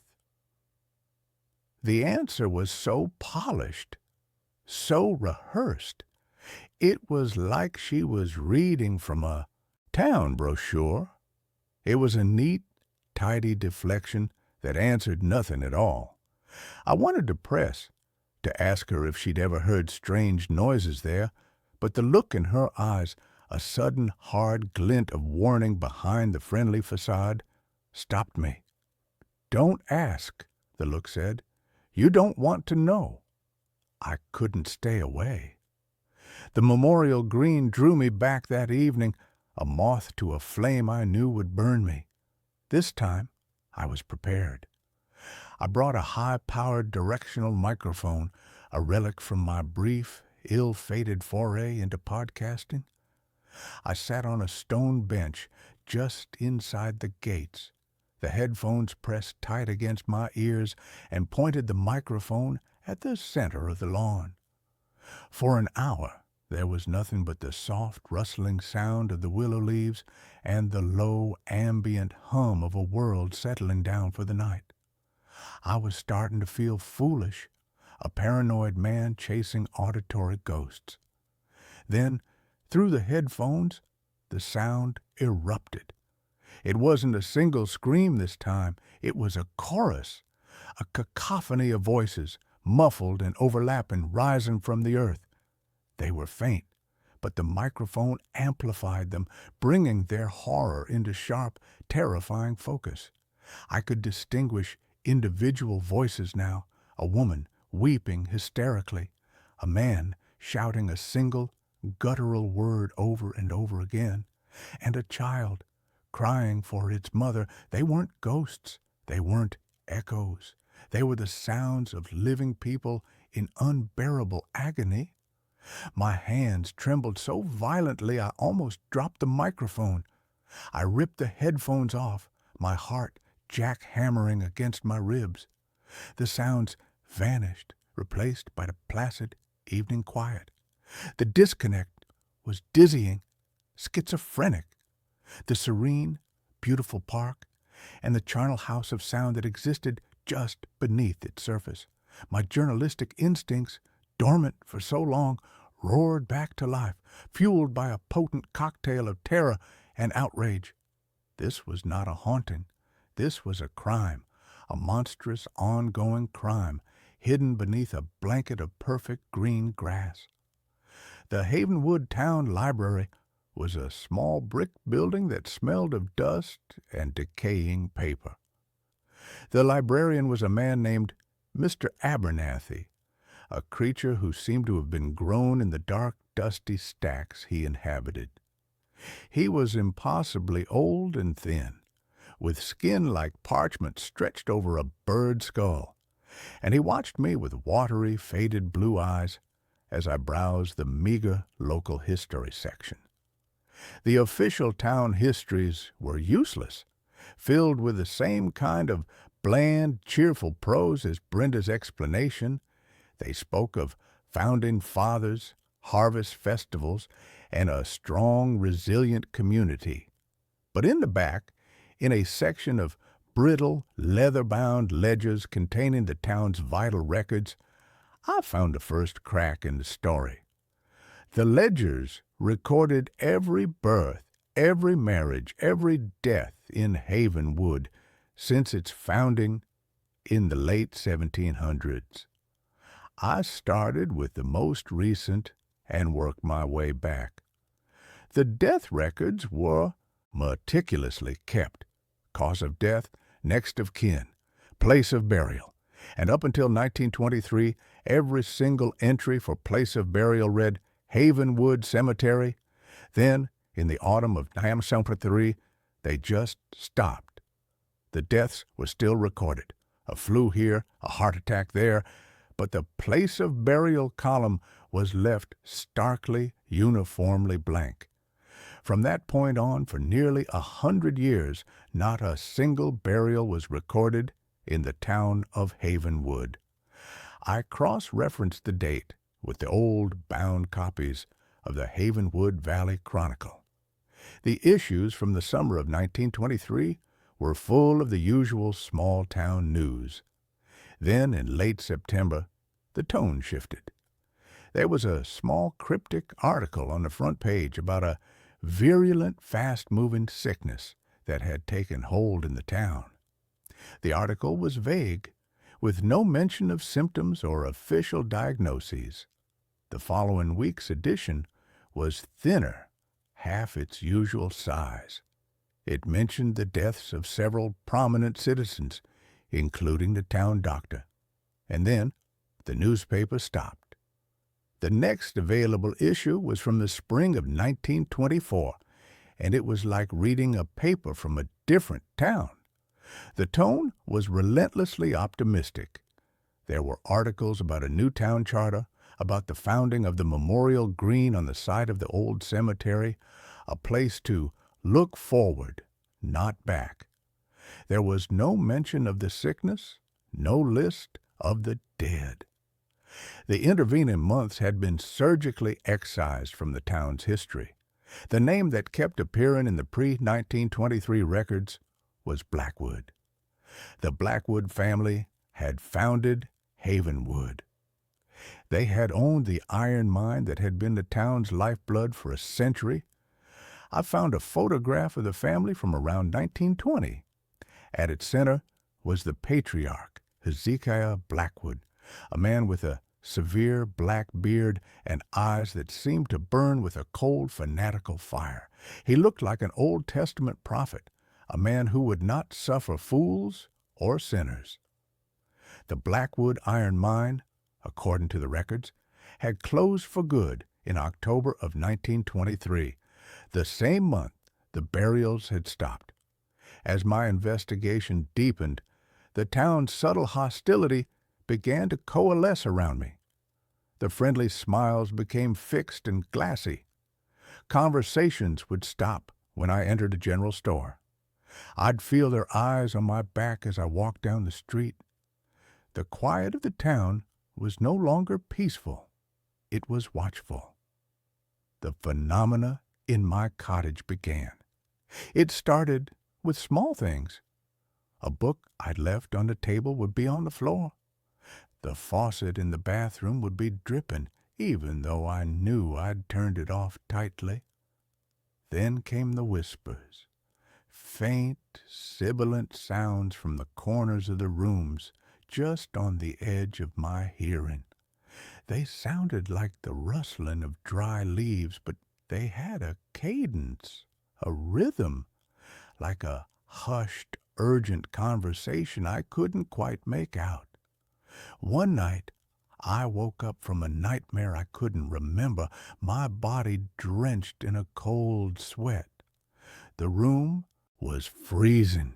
I could see my breath in the moonlight slanting through the window, and in the corner of the room there was a patch of darkness that was blacker than the surrounding shadows. It seemed to pulse, to breathe. As I watched, paralyzed with a primal pre-verbal terror, a single, pale, skeletal hand emerged from the darkness, reaching towards me, its fingers twitching. I cried out and threw myself back against a headboard, and the darkness and the hand vanished. I was being warned. The message was clear. Stop digging. But I couldn't. The thought of those voices of that child crying for its mother made it impossible to stop. I found an old hand-drawn geological survey map of the valley in the library archives, a map that Mr. Abernathy had seemed reluctant to show me. It confirmed my growing, horrifying suspicion. The Blackwood iron mine was a sprawling network of tunnels, and they ran directly and extensively beneath the perfect green lawn of the Memorial Green. It was a man the locals called Old Man Hemlock who gave me the final, jagged piece of the puzzle. He was a recluse who lived in a shack deep in the woods, a man the town treated as a harmless eccentric. I found him sitting on his porch, carving a piece of wood with a gnarled, steady hand. His eyes, when he looked up at me, were surprisingly clear and sane. "You're the fella asking questions," he said. It wasn't a question. "I am," I said, my heart pounding. "Some holes are best left unfilled," he said, his voice a low, gravelly rasp. He spat a stream of tobacco juice into the dirt. "You hear 'em, don't you? The hungry ones?" "What are they?" I whispered. "What happened here?" He looked out toward the distant green slope of the cemetery. "That ain't a sickness that took this town in 23, he said, his voice dropping even lower. "That was a reckoning. Hezekiah Blackwood, he didn't dig for iron in that hill. He was digging for something else, something older than the hills themselves. He made a pact for prosperity, for longevity, a fountain of youth watered by tears." My blood ran cold. "What kind of pact?" "The kind that demands a price," Hemlock said. "A tithe. The earth gives, but the earth must be fed. The sickness was a lie to cover the first payment. They didn't die, not really. Hezekiah, he and his chosen, they took the sick, the weak, the old, and they put them in the tunnels, alive, an offering, to keep the darkness in the ground happy." I stared at him, my mind reeling, trying to process the sheer Lovecraftian horror of his words. This wasn't a mass grave. It was a larder, a subterranean prison farm of human suffering, the impossible, vibrant health of the town, its placid calm, its unnatural resistance to the decay of the outside world. It was all being paid for by the screams of the damned. "The townspeople," I started. "They're the descendants," he finished. for me. The jailers. They live their long, happy lives on top of a symphony of agony, every one of them, and they know the rules. The pact must be honored. The tithe must be paid. He looked me straight in the eye, his gaze sharp and piercing. And you hear that bell in the town square? That ain't a church bell. It's rung when one of them is near the end. It's a dinner bell. Lets the hungry ones know a new resident is on the way. Keeps the cycle going. A wave of nausea washed over me. I thought of Brenda's hard, warning eyes, the watchful silence of the town. This wasn't just a secret. It was a religion. A monstrous, secret-draped religion of human sacrifice. I knew then that my time in Havenwood was running out. I was no longer just a curious outsider. I was a threat. I had uncovered the rotten foundational truth of their perfect little town, and they would not, could not, let me leave with that knowledge. My digging had disturbed a quiet order of things, and the pact, I suspected, demanded balance. The realization that I was the new tithe came with the ringing of the bell. I was in my cottage, frantically packing a bag, my hand shaking so badly I could barely zip it. The sun was setting, painting the sky in bloody, apocalyptic hues. And then it began, a low, resonant bong that echoed through the valley. It was the bell from the town square. Bong. It was a slow, deliberate tolling. It was a sound that vibrated not just in the air, but deep in the bones of the earth. Bong. It wasn't a funeral bell. It was a summons. I looked out the window. In the twilight, I could see figures emerging from the houses down the street. They moved with a slow, calm, inexorable purpose, and they were all walking in my direction.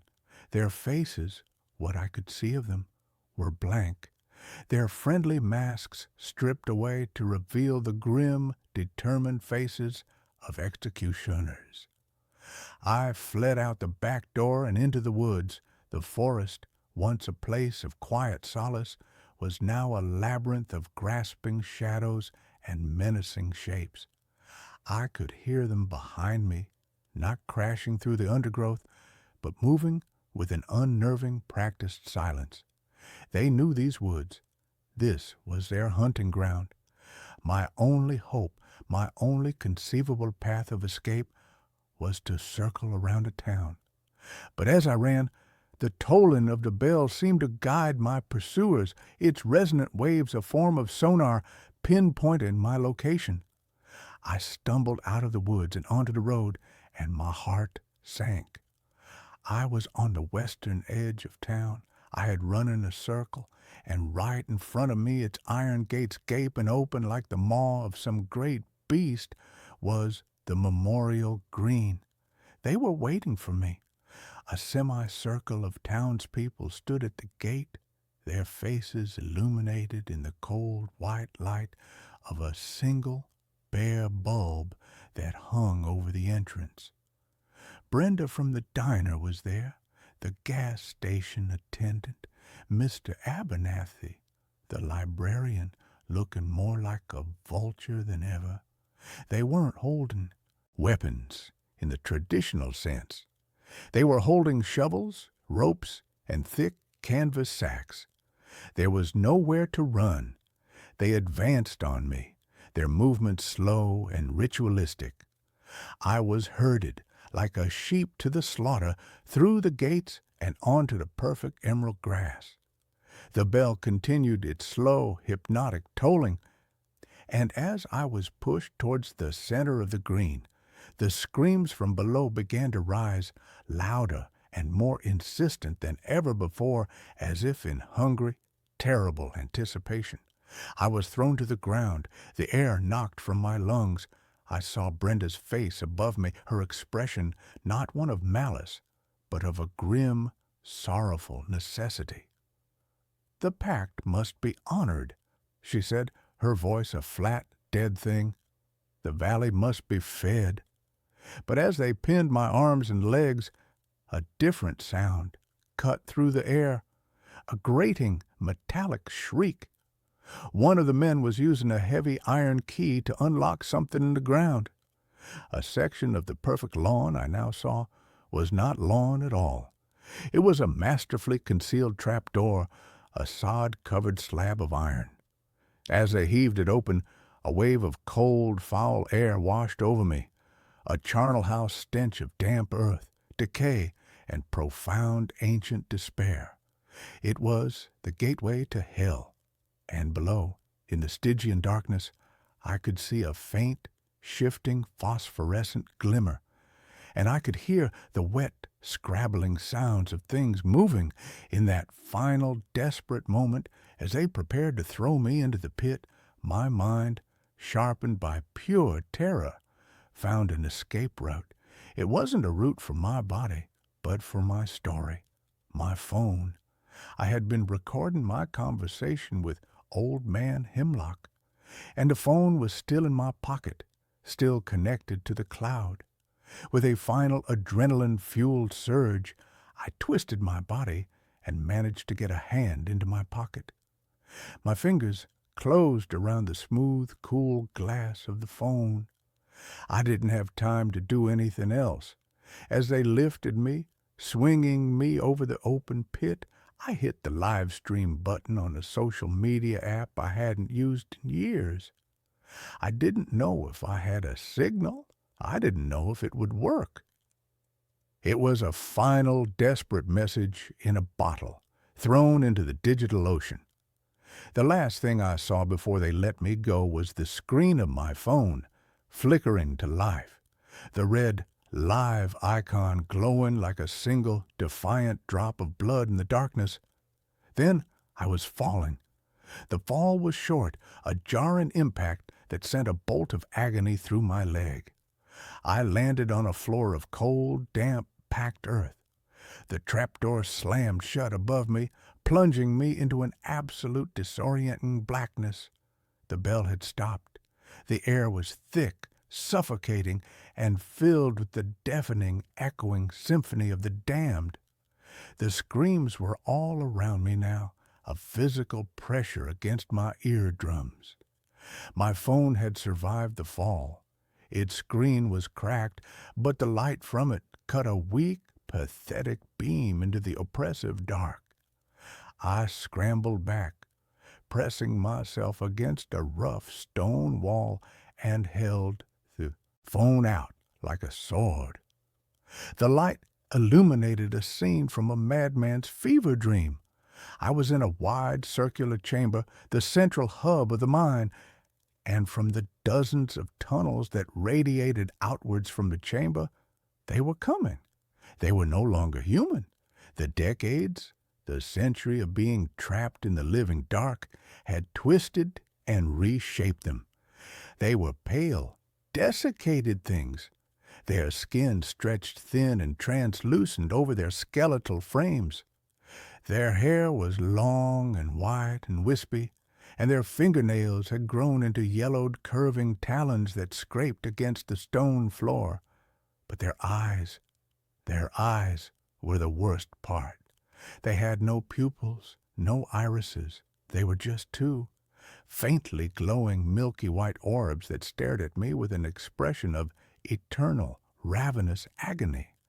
They were the hungry ones, and I was the offering. They shuffled towards me, a slow, inexorable tide of living death, their mouths open in silent screams, their clawed hands reaching. My own scream was a raw, ragged tear in my throat. I was going to die here. I was going to be torn apart and consumed, and then I was going to become one of them. My own voice added to the subterranean chorus for all eternity. But as the first one reached me, its glowing eyes inches from my face, its breath a foul, grave-like exhalation, the light from my phone flickered across its face. It flinched. It recoiled from the light, raising a skeletal hand to shield its eyes, and let out a high-pitched, hissing shriek. The light, they were creatures of the absolute dark. The light hurt them. Hope, a wild, impossible thing, flared in my chest. I turned the phone's flashlight function on, and the beam, though weak, was like a searchlight in the Stygian gloom. I swept it across the chamber, and the advancing tide of figures fell back, hissing and shielding their faces, a writhing mass of pale limbs and glowing eyes. It bought me a moment. I scrambled to my feet, my injured leg screaming in protest, and chose a tunnel at random, plunging into the darkness, using my phone as both a light and a shield. The tunnel was narrow, claustrophobic, the walls slick with a damp, foul-smelling slime. I could hear them behind me, their shuffling, scraping pursuit echoing in the confined space. I ran, stumbling, falling, my body a symphony of pain and terror. The tunnel twisted and turned, and every new corner threatened to reveal a dead end. The battery on my phone was at 7%. The light began to flicker, my shield against the encroaching dark growing weaker with every passing second. And then I saw it. Faintly, at the far end of the tunnel, a different kind of light. A small square patch of gray. Air. It was an old ventilation shaft, long forgotten, choked with weeds and roots, but it was a way out. The battery on my phone died. I was plunged back into absolute blackness, and the things behind me surged forward, their hissing growing louder. I ran the last few yards in the dark, my arms outstretched, and threw myself at the square of light. I clawed at the dirt and the roots, my fingers bleeding, and pulled myself up, inch by agonizing inch, into the narrow vertical shaft. I could feel their talons scraping at the heels of my boots, but I kept climbing, pulling myself up towards the sky. I burst out of the ground into the cool, clean air of the deep woods, gasping and sobbing, covered in filth and blood. I was miles from the memorial green on the far side of the hill. I didn't look back. I just ran until the woods gave way to a highway, and I flagged down the first passing truck, a terrified, babbling madman who had just clawed his way out of his own grave. My live stream had worked. For 17 terrifying minutes, the world had watched a shaky, flickering feed of a man being thrown into a pit and then pursued by impossible creatures through a dark tunnel, his screams mingling with the screams of 100 others. The feed cut out, but it was enough. By the time the state police, spurred on by a viral video that was being called the most elaborate horror hoax ever staged, arrived in Havenwood, the town was empty. The houses were abandoned, as if the residents had simply vanished into thin air. They found a trap door in the memorial green. They found the tunnels. They found the bones of those who had crumbled to dust, and they found the others, the ones who still moved. The authorities have sealed the mine, and the official story is a bizarre, convoluted tale of a forgotten, isolated cult. No one wants to believe the truth. I am in a hospital now. They tell me I'm lucky to be alive. They are treating my physical wounds, but they have no cure for the wounds on my soul. My phone was recovered, its data intact. The recording of Old Man Hemlock, the live stream, the photos of the blank, perfect cemetery, I have my proof, but it has cost me my sanity. Because sometimes, late at night, in the sterile, quiet dark of my hospital room, I can still hear them. It's faint, just on the edge of my hearing, a muffled, desperate chorus. The screams have followed me, or maybe I've just finally learned to hear the sounds of all the other hidden places in the world, the places built on secrets and suffering. Maybe the whole world is a cemetery with no graves. and I am doomed to be the only one who can hear the screaming. I answered a phone call from my own number. The first time it happened, I dismissed it as a glitch, a harmless bit of digital flotsam in the ever-congested currents of modern communication. I was an architect, a man who believed in blueprints and solid foundations, a man whose life was built on the comforting certainty of physics and logic. Ghosts, hauntings, and paradoxes were the stuff of fiction, not the carefully ordered reality of my life with my fiancée Chloe. It was a Tuesday in October. Rain, gray and relentless, slicked the streets of the city, and I was running late.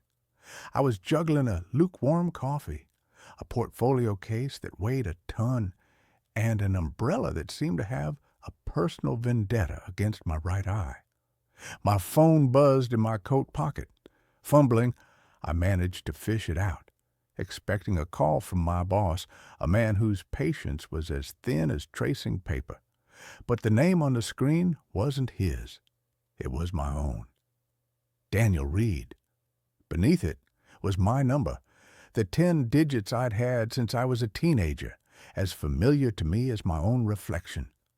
A spoofed number, I thought, some telemarketer in a distant country using a clever algorithm to get me to pick up. Annoyed, I swiped to answer, a sharp, "Who is this?" already on my lips. The voice that answered was my own. It wasn't just a similar voice, it was my voice, the exact same pitch, the same slight rasp from the coffee, the same cadence. It was like listening to a recording of myself, but a recording that was happening in real time. "Don't get on the 8:15 train," the voice said. It was calm, measured, but laced with an undercurrent of something I couldn't place. Urgency? Fear? I stood frozen on the crowded sidewalk, the rain dripping from my useless umbrella. The 8:15 was my train. I'd taken it every day for the past 5 years. "Who is this?" I repeated, my voice a half-strangled whisper. "There's going to be a power surge at the Fulton Street Junction. The train will be stuck in the tunnel for 3 hours. You'll miss the Henderson presentation." The voice was flat, matter-of-fact, as if reading a weather report. "Take the crosstown bus instead. You'll be late, but you'll make it." A cold, prickling sensation ran up my spine. The Henderson presentation was the biggest project of my career, the culmination of 6 months of sleepless nights and relentless work. Missing it would be catastrophic. This prank was too specific, too cruel. "Very funny," I said, my voice shaking slightly. "Who is this? Mark? Is that you?" Mark was a colleague from work with a juvenile sense of humor. There was a pause on the other end, and for a moment I heard the faint, unmistakable sound of a ticking clock. It was the same sound as the old grandfather clock in my parents' hallway, a sound I hadn't heard in years. "Just take the bus, Daniel," the voice said, and then the line went dead. I stared at my phone, my heart hammering against my ribs. A prank. It had to be a prank, some new voice-mimicking software. But the specificity of it. Fulton Street Junction. 3 hours. It was just enough to make me hesitate.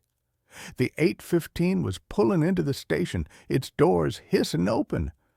I looked at the train, then at the bus stop down the block.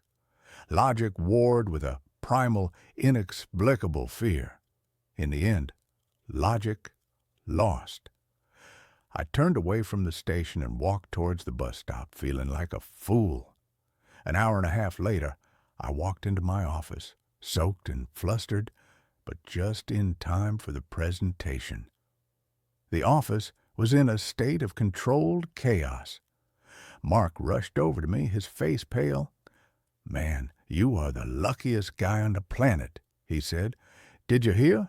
The 8:15 is stuck in the tunnel between stations. Massive power surge at the Fulton Street junction.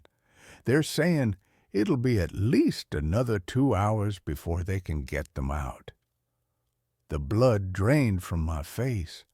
I leaned against a cubicle wall, my portfolio case slipping from my numb fingers. It wasn't a prank. It was real. I had just received a warning from the future, from a version of myself who had somehow lived through the next 3 hours and called back in time to save me. The thought was so absurd, so completely outside the realm of my carefully constructed reality that I almost laughed. But the fear that coiled in my gut was cold and hard and very, very real. The calls became a regular, if terrifying, feature of my life. They were never scheduled, always unexpected. A buzz from my pocket would reveal my own name on the screen, and the Daniel on the other end would deliver a terse, cryptic piece of advice. Don't order the salmon for lunch. You'll get food poisoning. Take a right on Elm Street. There's a pileup on the interstate. Chloe is going to call in 10 minutes, upset about her sister. Just listen. Each prediction, no matter how small or mundane, came true. The warnings were my own personal paradoxical guardian angel. I never told Chloe. How could I? She was a psychiatrist, a woman who dealt in the rational, the explainable. She would have had me committed, or at the very least, started looking at me with that gentle, clinical pity I couldn't bear. So I kept a secret, a strange, buzzing anxiety that lived just beneath the surface of my skin. I began to rely on the calls, to wait for them. My life, once a predictable series of my own choices, was now a reactive dance with a mysterious, omniscient partner. The tone of the calls began to change. The voice on the other end, my voice, started to sound different, more confident, colder. The helpful warnings began to be interspersed with more personal, more manipulative instructions. Don't go to your parents' anniversary dinner on Saturday, the voice said one afternoon. Why not? I asked. The question was a reflex. I had learned not to question, but this felt different. You'll have a fight with your father, a bad one. It will ruin the night. Just tell them you're sick. I followed the stale advice, calling my mother with a fake, rasping cough. She was disappointed, and I felt a pang of guilt. But the thought of avoiding the inevitable circular argument with my father about my career choices was a powerful sedative. Later that week, the voice told me not to go out for drinks with Mark and the guys from work. Mark is going to get too drunk and say something about Chloe's past that will upset you, it warned. I bailed, feigning a migraine. The voice was no longer just helping me avoid traffic jams and bad seafood. It was pruning my life. It was isolating me, cutting the threads that connected me to the people I cared about one by one. And the most terrifying part was that I was letting it. I was a willing participant in the dismantling of my own social life, all for the promise of a smoother, conflict-free existence. The first time I saw him, the other Daniel, was a hallucination, or so I told myself. I was at home, working late. Chloe was out with friends. My phone buzzed. It was my own number. She's not with her friends, the voice said, cold and sharp. She's meeting with her ex-boyfriend, Michael. She's been lying to you. A hot, ugly spike of jealousy and fear shot through me. It was a lie. Chloe wouldn't do that. But the voice had never been wrong. I hung up, my mind racing. I went to the window of my study, which overlooked the street, and peered out into the rainy darkness. Across the street, Under the fuzzy orange glow of a street light, a man was standing. He was holding an umbrella, his face obscured by shadow, but he was wearing my coat. The dark gray trench coat I had left at the office, and he was looking right at my window. As I watched, he lifted a hand and waved, a slow, deliberate gesture. Then he turned and walked away, disappearing into the rain. I stumbled back from the window, my heart pounding. It was a stranger, a coincidence. My mind, frayed and paranoid from the stress of the calls, was playing tricks on me. But I couldn't shake the feeling that I had just seen a ghost. My ghost. The next day, the true horror began. I got to work, and my key card wouldn't open the door. After a call to security, I finally got to my desk to find an email from HR, informing me that my employment had been terminated due to gross misconduct and the unauthorized sharing of proprietary project data. I stared at the screen, my blood turning to ice. I hadn't shared anything. I would never. My boss called me into his office. He wouldn't look me in the eye. On his desk was a printout of an email chain between my work account and our biggest competitor. It contained blueprints, cost analyses, the entire Henderson project. The emails were written in my style, with my turns of phrase. They were undeniably from me, but I had never sent them. I was escorted from the building, my belongings in a cardboard box. My life, my career, had been annihilated in a single inexplicable act of digital sabotage. I drove home in a daze, my mind a screaming vortex of confusion and terror. The voice hadn't warned me about this. Why?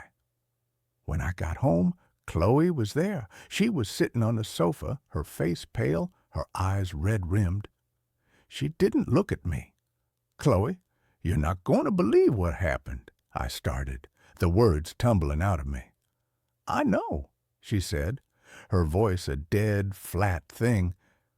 "You told me this morning." I stopped, my hand on the doorknob. "What are you talking about? I haven't spoken to you all day." She finally looked at me, and her expression was a mixture of fear and pity. "Daniel, stop it. You called me at 9. You were crying. You told me you'd been fired, that you'd made a terrible mistake. We talked for an hour. You said you were going to go for a drive to clear your head." I stared at her, the world tilting on its axis.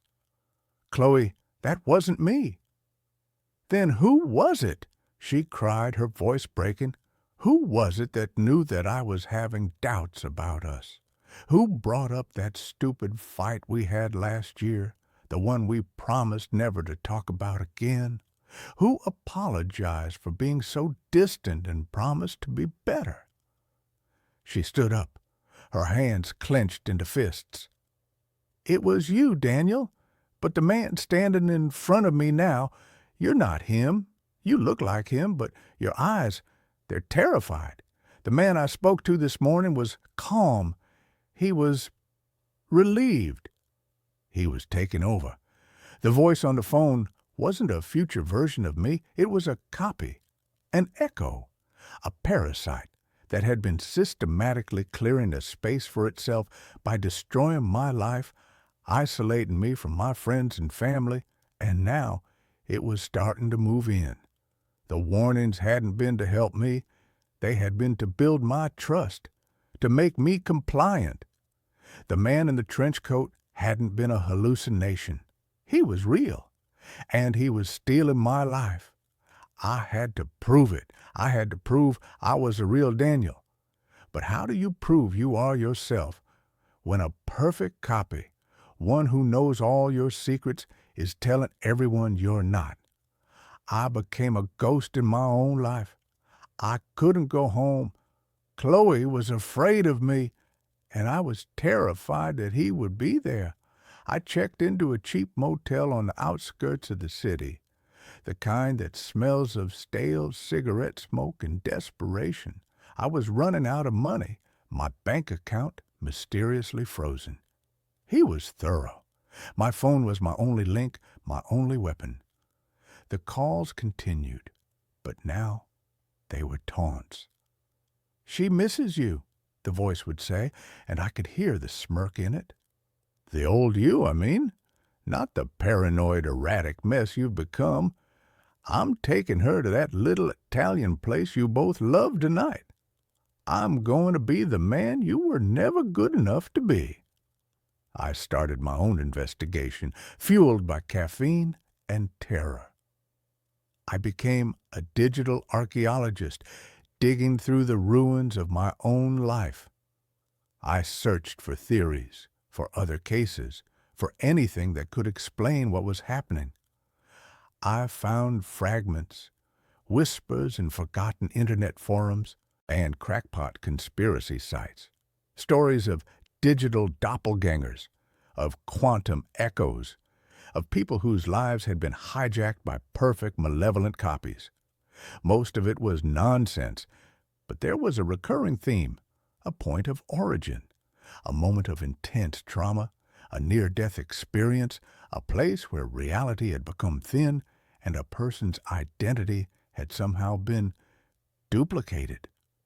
My mind flashed back a year, a rain-slicked highway, the screech of tires, the blinding glare of headlights, a car accident that had left me with a broken leg and a concussion, but one which the doctors had said I was lucky to have survived. That was it. That had to be it. The moment I had almost died, a copy, a shadow of myself had been created, born from the trauma and the glitch in reality. This echo had been lying dormant, observing, learning, and now it was making its move. I knew I had to confront him, but a physical confrontation was useless. He looked like me. He sounded like me. He probably even bled like me. No, I had to expose him. I had to prove to the one person who mattered that he was a fraud.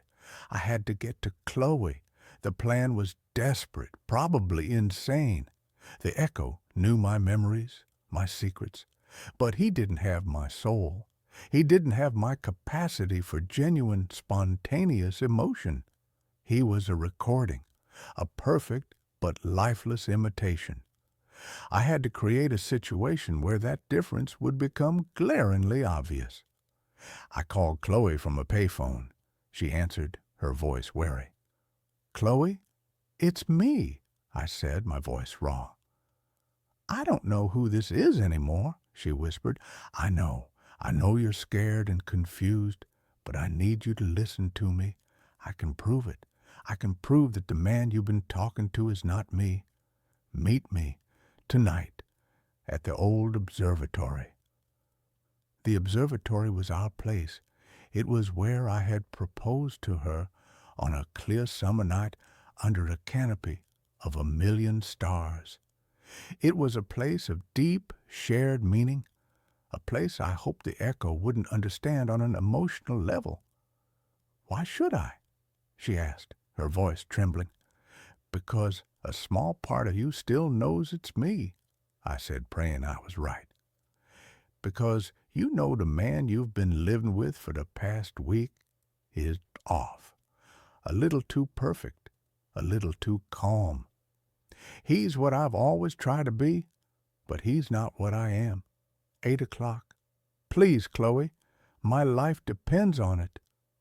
I hung up before she could refuse. Then I called my own number. The echo answered on the first ring. "Getting desperate, are we?" he said, his voice dripping with condescending amusement.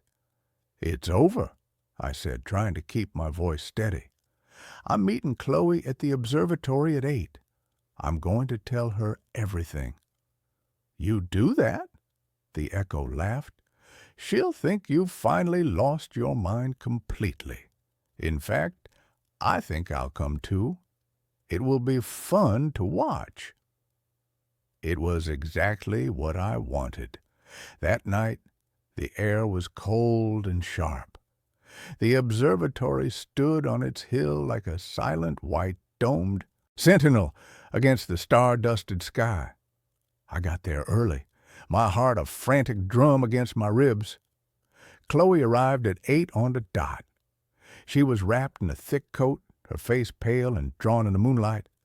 She stood 10 feet away from me, her arms crossed, a wall of fear and distrust between us. "Daniel, this is crazy," she began. "Just listen," I pleaded. "He's coming.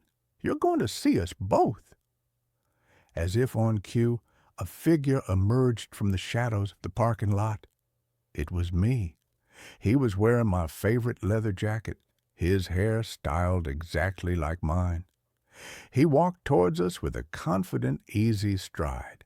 He stopped beside Chloe and put a protective arm around her shoulder. She flinched, but didn't pull away. "See, honey," the echo said, his voice a perfect imitation of my own, full of gentle concern. "I told you he was unwell. He needs help." Chloe looked from him to me, her eyes wide with a terrifying, disbelieving comprehension. Seeing us both there, 2 identical men, was shattering her reality. "This is impossible," she breathed. "Now, Chloe," I said, my voice shaking, "I'm going to ask you a question, and I want you to ask him the same question. It's the question you asked me right here, on this spot, the night I proposed." Her brow furrowed in confusion. "The question?"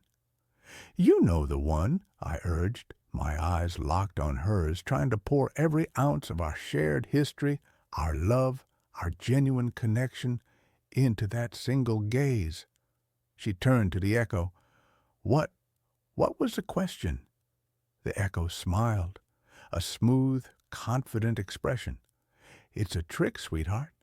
You never asked me a question. You were crying so hard you could barely speak. You just nodded and kissed me. It was a good guess, a logical one. It was what had happened on the surface, but it wasn't the truth." Chloe's eyes widened. She turned to me. "Daniel?" I took a deep breath. "You looked up at the moon and you asked me, if we build a life as beautiful as that, will we be afraid to live in it? And I told you, only if we live in it alone." Chloe let out a choked sob. It was a small, intimate, nonsensical detail, a fragment of a memory so personal it had never been spoken of again. A memory a perfect copy could never have, because it wasn't a memory of fact, but a memory of feeling. It was the emotional texture of our lives, something he couldn't access. The echo's smile faltered. For the first time, I saw a flicker of something other than confidence in his eyes. Confusion. And then rage. "It's a lucky guess," he snarled, his voice losing its perfect mimicry, becoming harsher, flatter. "He's been stalking us, listening to us." But the spell was broken.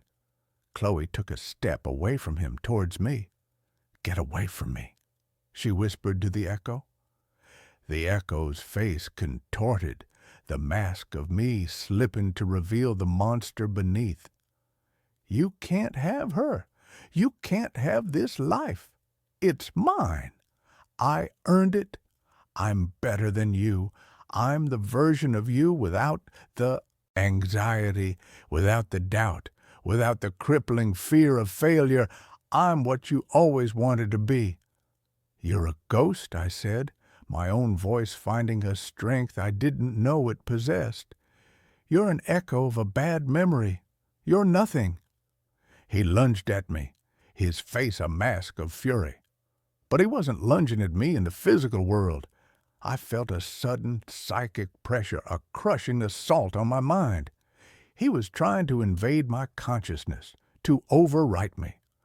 I saw flashes of the car crash, felt the phantom pain in my leg, the terror of the spinning metal. He was using my own trauma as a weapon against me. But I wasn't the same man who had been in that crash. The last few weeks had forged a new kind of resilience in me. I had been stripped of everything I thought defined me, my job, my home, my identity, and I was still standing. I pushed back, not with anger, but with acceptance. I accepted the fear. I accepted the doubt. I accepted the flawed, messy, imperfect reality of who I was. You're right. I projected into his mind. I am afraid. I am doubtful. That's what makes me real. You're just a copy, a perfect, empty copy. The echo screamed, a sound that was both in the air and inside my head. His physical form began to flicker like a bad television signal. He was an entity built on a stolen identity, and now that his foundation had been proven false, he was coming apart. He wavered, his image stretching and distorting, his features melting like hot wax. He looked at me one last time, his eyes filled not with rage, but with a terrifying hollow emptiness. And then he dissolved, turning into a cloud of shimmering, static-like particles that were caught in the wind and scattered into the night. Silence. The only sound was Chloe's ragged breathing and the distant hum of the city. I stumbled forward, and she met me halfway, her arms wrapping around me in a desperate, clinging embrace. We just stood there for a long time, under the cold, silent watch of the stars, two survivors of an impossible storm. We rebuilt. It wasn't easy. The world doesn't have a protocol for dealing with a supernatural doppelganger who commits identity theft. I couldn't get my old job back, but I found a new one. We moved to a new apartment, trying to outrun the ghosts of our old life. The trust between Chloe and me, though shattered, was slowly, painstakingly being glued back together. We were scarred, but we were real. But I know he's not truly gone, not completely. He wasn't a creature I could kill. He was a possibility I had to disprove. He was a part of me, a dark potential, a shadow born from my own fear. I defeated him, but I can't destroy him. He's a latent file in the universe's hard drive, waiting. And so every time my phone rings with an unknown number, my heart seizes in my chest. Every time I see my own reflection in a dark window, I look for a flicker, a distortion. I live with the constant, quiet, terrifying knowledge that reality is a fragile thing, and that somewhere, in the static between the signals, a version of me is still out there, and he might just decide to call again. I streamed myself sleeping. Someone knocked on my door while I was watching. The idea was born, as most of my bad ideas are, from a potent cocktail of boredom, narcissism, and the relentless, gnawing need for content. My name is Ethan, and for the past 3 years, I've been a mid-level streamer on a platform that rewards consistency over quality. My niche, if you could call it that, was ambient horror. I'd play obscure, atmospheric horror games, narrate creepypastas in a low, sonorous voice, or simply host long, quiet streams from my dimly lit apartment, allowing the natural, unsettling sounds of my pre-war building to become the star of the show. My audience was small but loyal, a collection of fellow insomniacs and weirdos who found a strange communal comfort in our shared digital loneliness. The concept was deceptively simple: a 24/7, uninterrupted live stream of me sleeping. I called it the Somnus Project.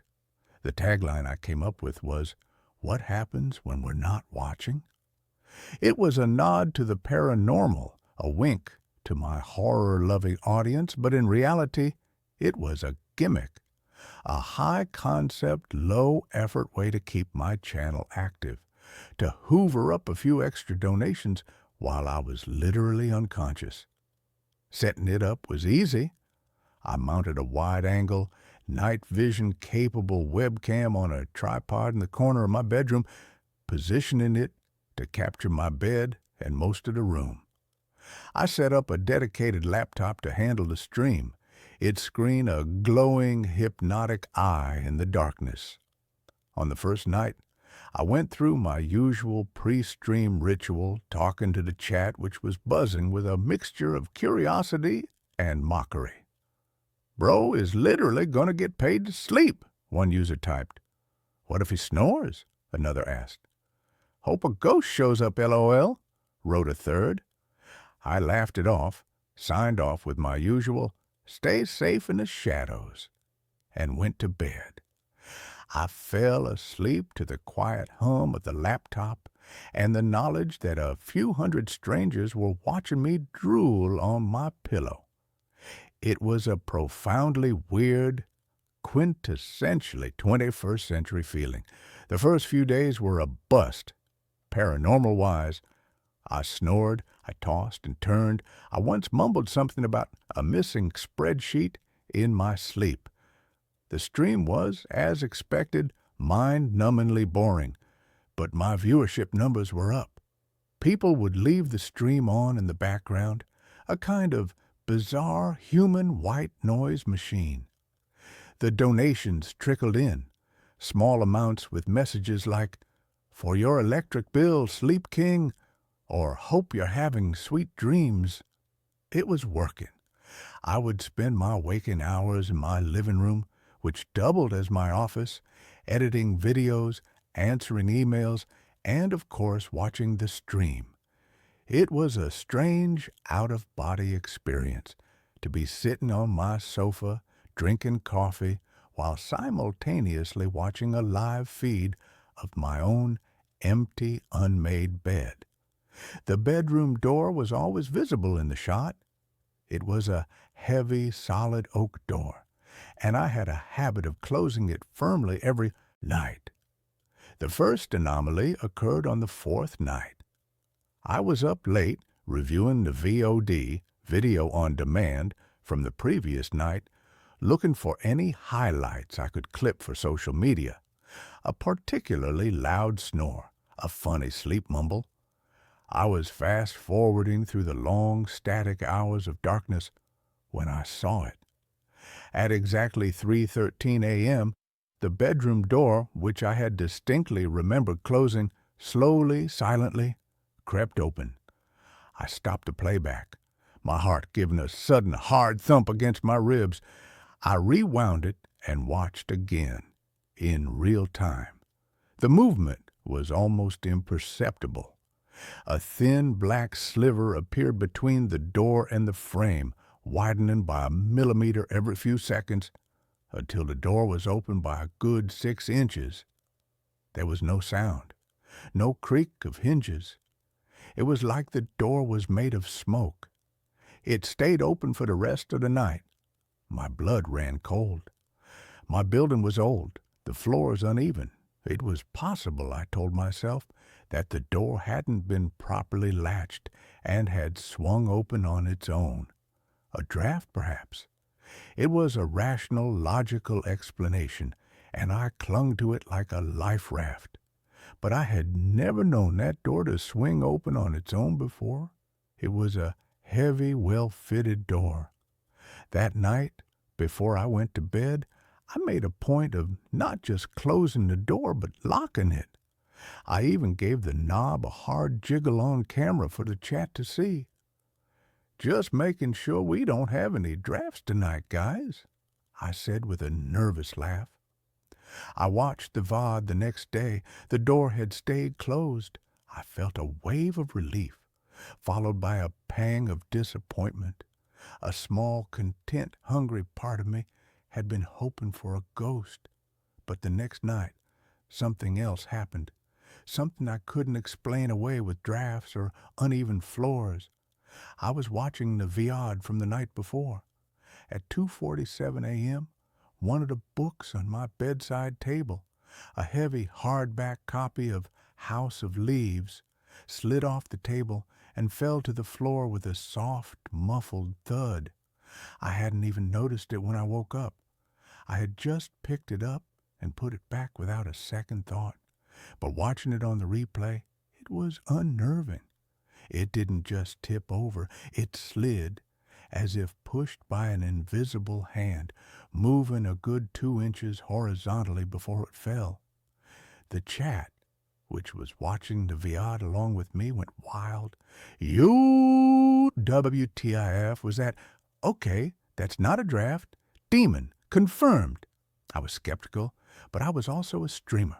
I knew content when I saw it. I clipped the video of the fallen book and the opening door and posted them online. The clips got more views than anything I had ever produced. My follower count started to climb. I was no longer just the Sleep King. I was the guy with the haunted apartment. The phenomena grew in intensity, but they were always subtle, always deniable. A shadow that would move in a way that didn't match any light source. A soft, whispering sound that was barely audible on the microphone. A sound I always dismissed as audio. Artifacting. My alarm clock, a digital one, would sometimes be set to a different time when I woke up, always just a few minutes off. I was living a strange, bifurcated life. During the day, I was the excited, slightly spooked host, analyzing the footage with my growing audience, speculating about ghosts and poltergeists. But at night, when I had to actually go into that room and sleep, a real gnawing fear began to take root. The room felt different. The air was heavier, colder. I felt like I was sleeping on a stage, not just for my viewers, but for an unseen, silent audience that was already in the room with me. I started talking to it, not on stream, but in the quiet of the room before I went to bed. If you're here, I'd whisper into the darkness, give me a sign, a real one. It was a stupid, horror movie trope thing to do, but I couldn't help myself. I felt like I was losing my mind, caught between the performance of being haunted and the terrifying possibility that it was real. The real sign came on a Tuesday, 2 weeks into the Somnus Project. It was one of the rare nights I decided not to review the Viad from the night before. I had been out with friends, a brief, desperate foray into the normal world. I came home late, exhausted. I glanced at the stream on my phone. My bed was empty, the room silent. I went to bed, closed and locked the door, and fell into a deep, dreamless sleep. The next morning, I woke up feeling watched. It was a palpable, physical sensation, like the feeling of static electricity on your skin. I sat up in bed. Everything seemed normal. The door was still closed. The books were on the table, but the air was thick with a kind of resonant, humming silence. I went into the living room and pulled up the stream on my main monitor. I wasn't going to review the whole VOD. I was just going to check on something. A new paranoid ritual I had developed. I would check the moment I got into bed and the moment I woke up, just to make sure no time was missing, that there were no gaps in the recording. I scrubbed the timeline back to the moment I had entered the room last night. There I was, walking into frame, getting into bed, pulling up the covers. Everything was normal. Then I scrubbed forward to this morning, to the moment I had woken up. I watched myself sit up, look around, and then get out of bed. Normal. But something was nagging at me, a sliver of unease. I decided to watch the whole night. On 2x speed, the hours flew by in a blur of me tossing and turning in the ghostly green-tinged glow of the night vision. The digital clock in the corner of the stream ticked by. 2 hours a.m., 3 hours a.m., 4 hours a.m. Nothing. And then, at 4:22 a.m., it happened. My sleeping form on the bed suddenly went rigid. Not the kind of stiffness from a bad dream, but an unnatural board-like rigidity. And then my body began to levitate. I stared at the screen, my coffee cup frozen halfway to my lips. It was not a hoax. It was not a trick of the camera. My body, my sleeping, unconscious body, was lifted a good foot off the mattress, held there for nearly 30 seconds by an unseen force, and then gently, slowly, lowered back down. There were no wires. There was no one else in the room. I just floated. My coffee cup slipped from my numb fingers and shattered on the floor. I didn't even flinch. I just kept staring at the screen, at the impossible, undeniable evidence of what had happened in my room while I slept. The whispers, the moving objects, they weren't prelude. They were the opening act. This was the main event. I replayed the clip a dozen times. My mind, a frantic, drowning thing, tried to find a rational explanation, a dream, a hallucination. But I wasn't asleep when I was watching this. This was a recording. It was real. The thing in my apartment wasn't just moving my books, it was moving me. My first impulse was to end the stream, to pack a bag and leave, to burn the apartment to the ground. But the second impulse, the one that had been conditioned by years of chasing views and engagement, was different. This was the Holy Grail. This was the kind of footage that could make a career. This was the ghost I had been hoping for, even though its reality was 1,000 times more terrifying than I had ever imagined. Against every instinct of self-preservation I possessed, I clipped the levitation video. I posted it to my social media with a single, trembling, all-caps caption. I need help. This is not a joke. My channel exploded. The clip went viral, ricocheting across the internet. It was debated on Reddit, analyzed on YouTube, and even picked up by a few mainstream paranormal news sites. My viewer count skyrocketed from a few hundred to tens of thousands. I was no longer a mid-level streamer. I was a global phenomenon. I was the levitating man. The world was divided. Half believed it was one of the most convincing pieces of paranormal evidence ever captured. The other half believed I was a master hoaxer, a digital magician who had somehow pulled off the perfect illusion.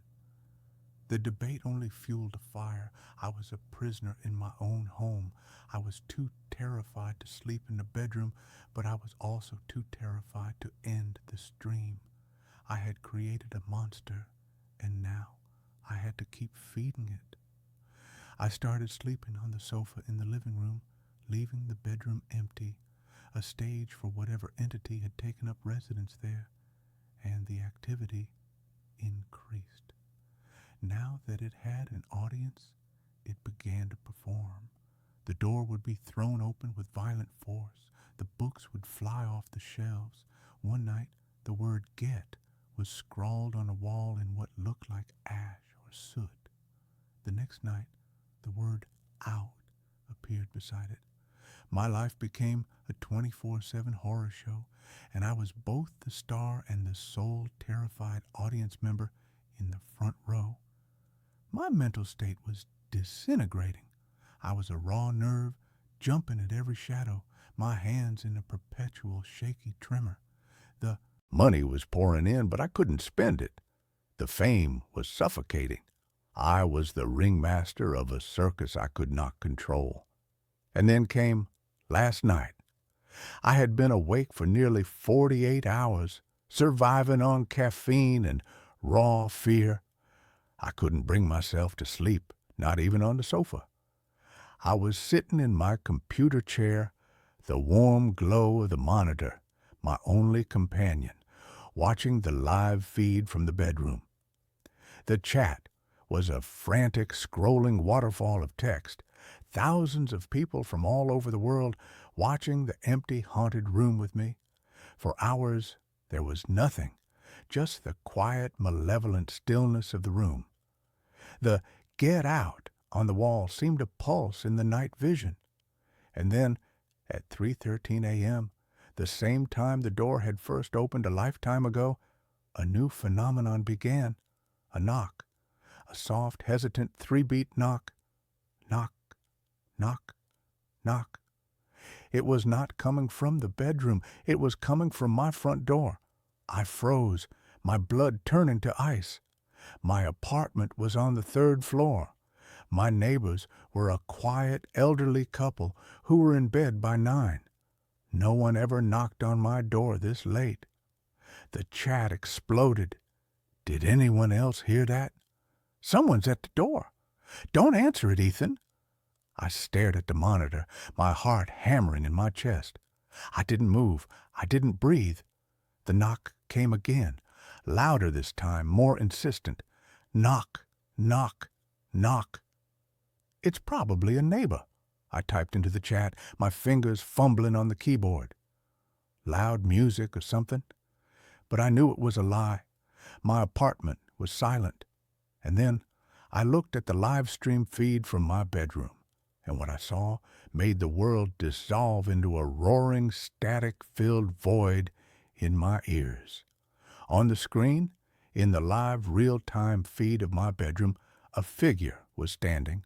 It was a tall, thin silhouette, featureless and black, standing in the center of the room where there had been nothing but empty air a second before.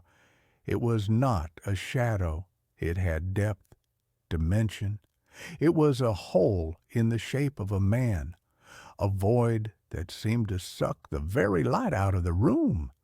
It was perfectly still, and it was facing the camera. I couldn't scream. The sound was trapped in my throat, a hard, painful knot of pure, undiluted terror. The thing on my screen was not a ghost. It was not a poltergeist. It was something else, something that had been drawn to the attention, to the energy of thousands of people, all focused on this one small room. I had not just opened a door for a ghost. I had opened a portal. And something had stepped through. Knock, knock, knock. The knocking at my front door was louder now, a frantic, angry pounding. It was in sync with the pulsing of the blood in my ears. I couldn't tear my eyes away from the monitor. The figure in the bedroom slowly lifted an arm. Its hand was a blur of static, but it was pointed directly at the camera, pointed at me. And then the voice. It wasn't in the room. It wasn't on the stream. It was inside my head. A dry, rasping, impossibly ancient sound like the crumbling of a tombstone. You opened the door. Now let me in. The knocking on my front door was no longer a knock. It was a violent, splintering crash, as if someone was throwing their entire body against the wood. The heavy, solid oak was groaning, the frame vibrating. My mind finally broke free from its paralysis. I scrambled back from my desk, my chair tipping over and crashing to the floor. I looked wildly around my living room, my sanctuary, which now felt like a death trap. The bedroom was compromised. The front door was about to give way. I am writing this now frantically on my phone, huddled in the one place I have left to hide, the small windowless bathroom. I have barricaded the door with a laundry hamper, a pathetic, flimsy defense against the impossible. The pounding on the front door has stopped, but the silence that followed is so much worse. I can hear footsteps, soft, dragging footsteps just outside the bathroom door, and a low, whispering sound. a sibilant, multi-toned whisper that seems to be coming from all directions at once. It's the sound from the stream, the sound I had dismissed as an audio glitch. It is not a glitch. It is the sound of its voice. My phone is my only light. I have the live stream of my bedroom still open on the screen. The figure is gone. The room is empty again. But that's not a comfort. It just means it's no longer in there. It's out here with me. The doorknob of the bathroom is turning. Slowly, silently, I am watching it happen. My own reflection, a pale, terrified ghost in the dark screen of my phone. My Somnus project was a success. I asked the question, what happens when we're not watching? And I got the answer. Something wakes up, and it watches you back. And then it comes to visit. I created a viral sensation. I have millions of viewers now, but the content is no longer mine to control. The show is being run by my new silent partner. I am the final act. The lock on the door just clicked. The whispering is getting louder. I think I know what the final clip is going to be.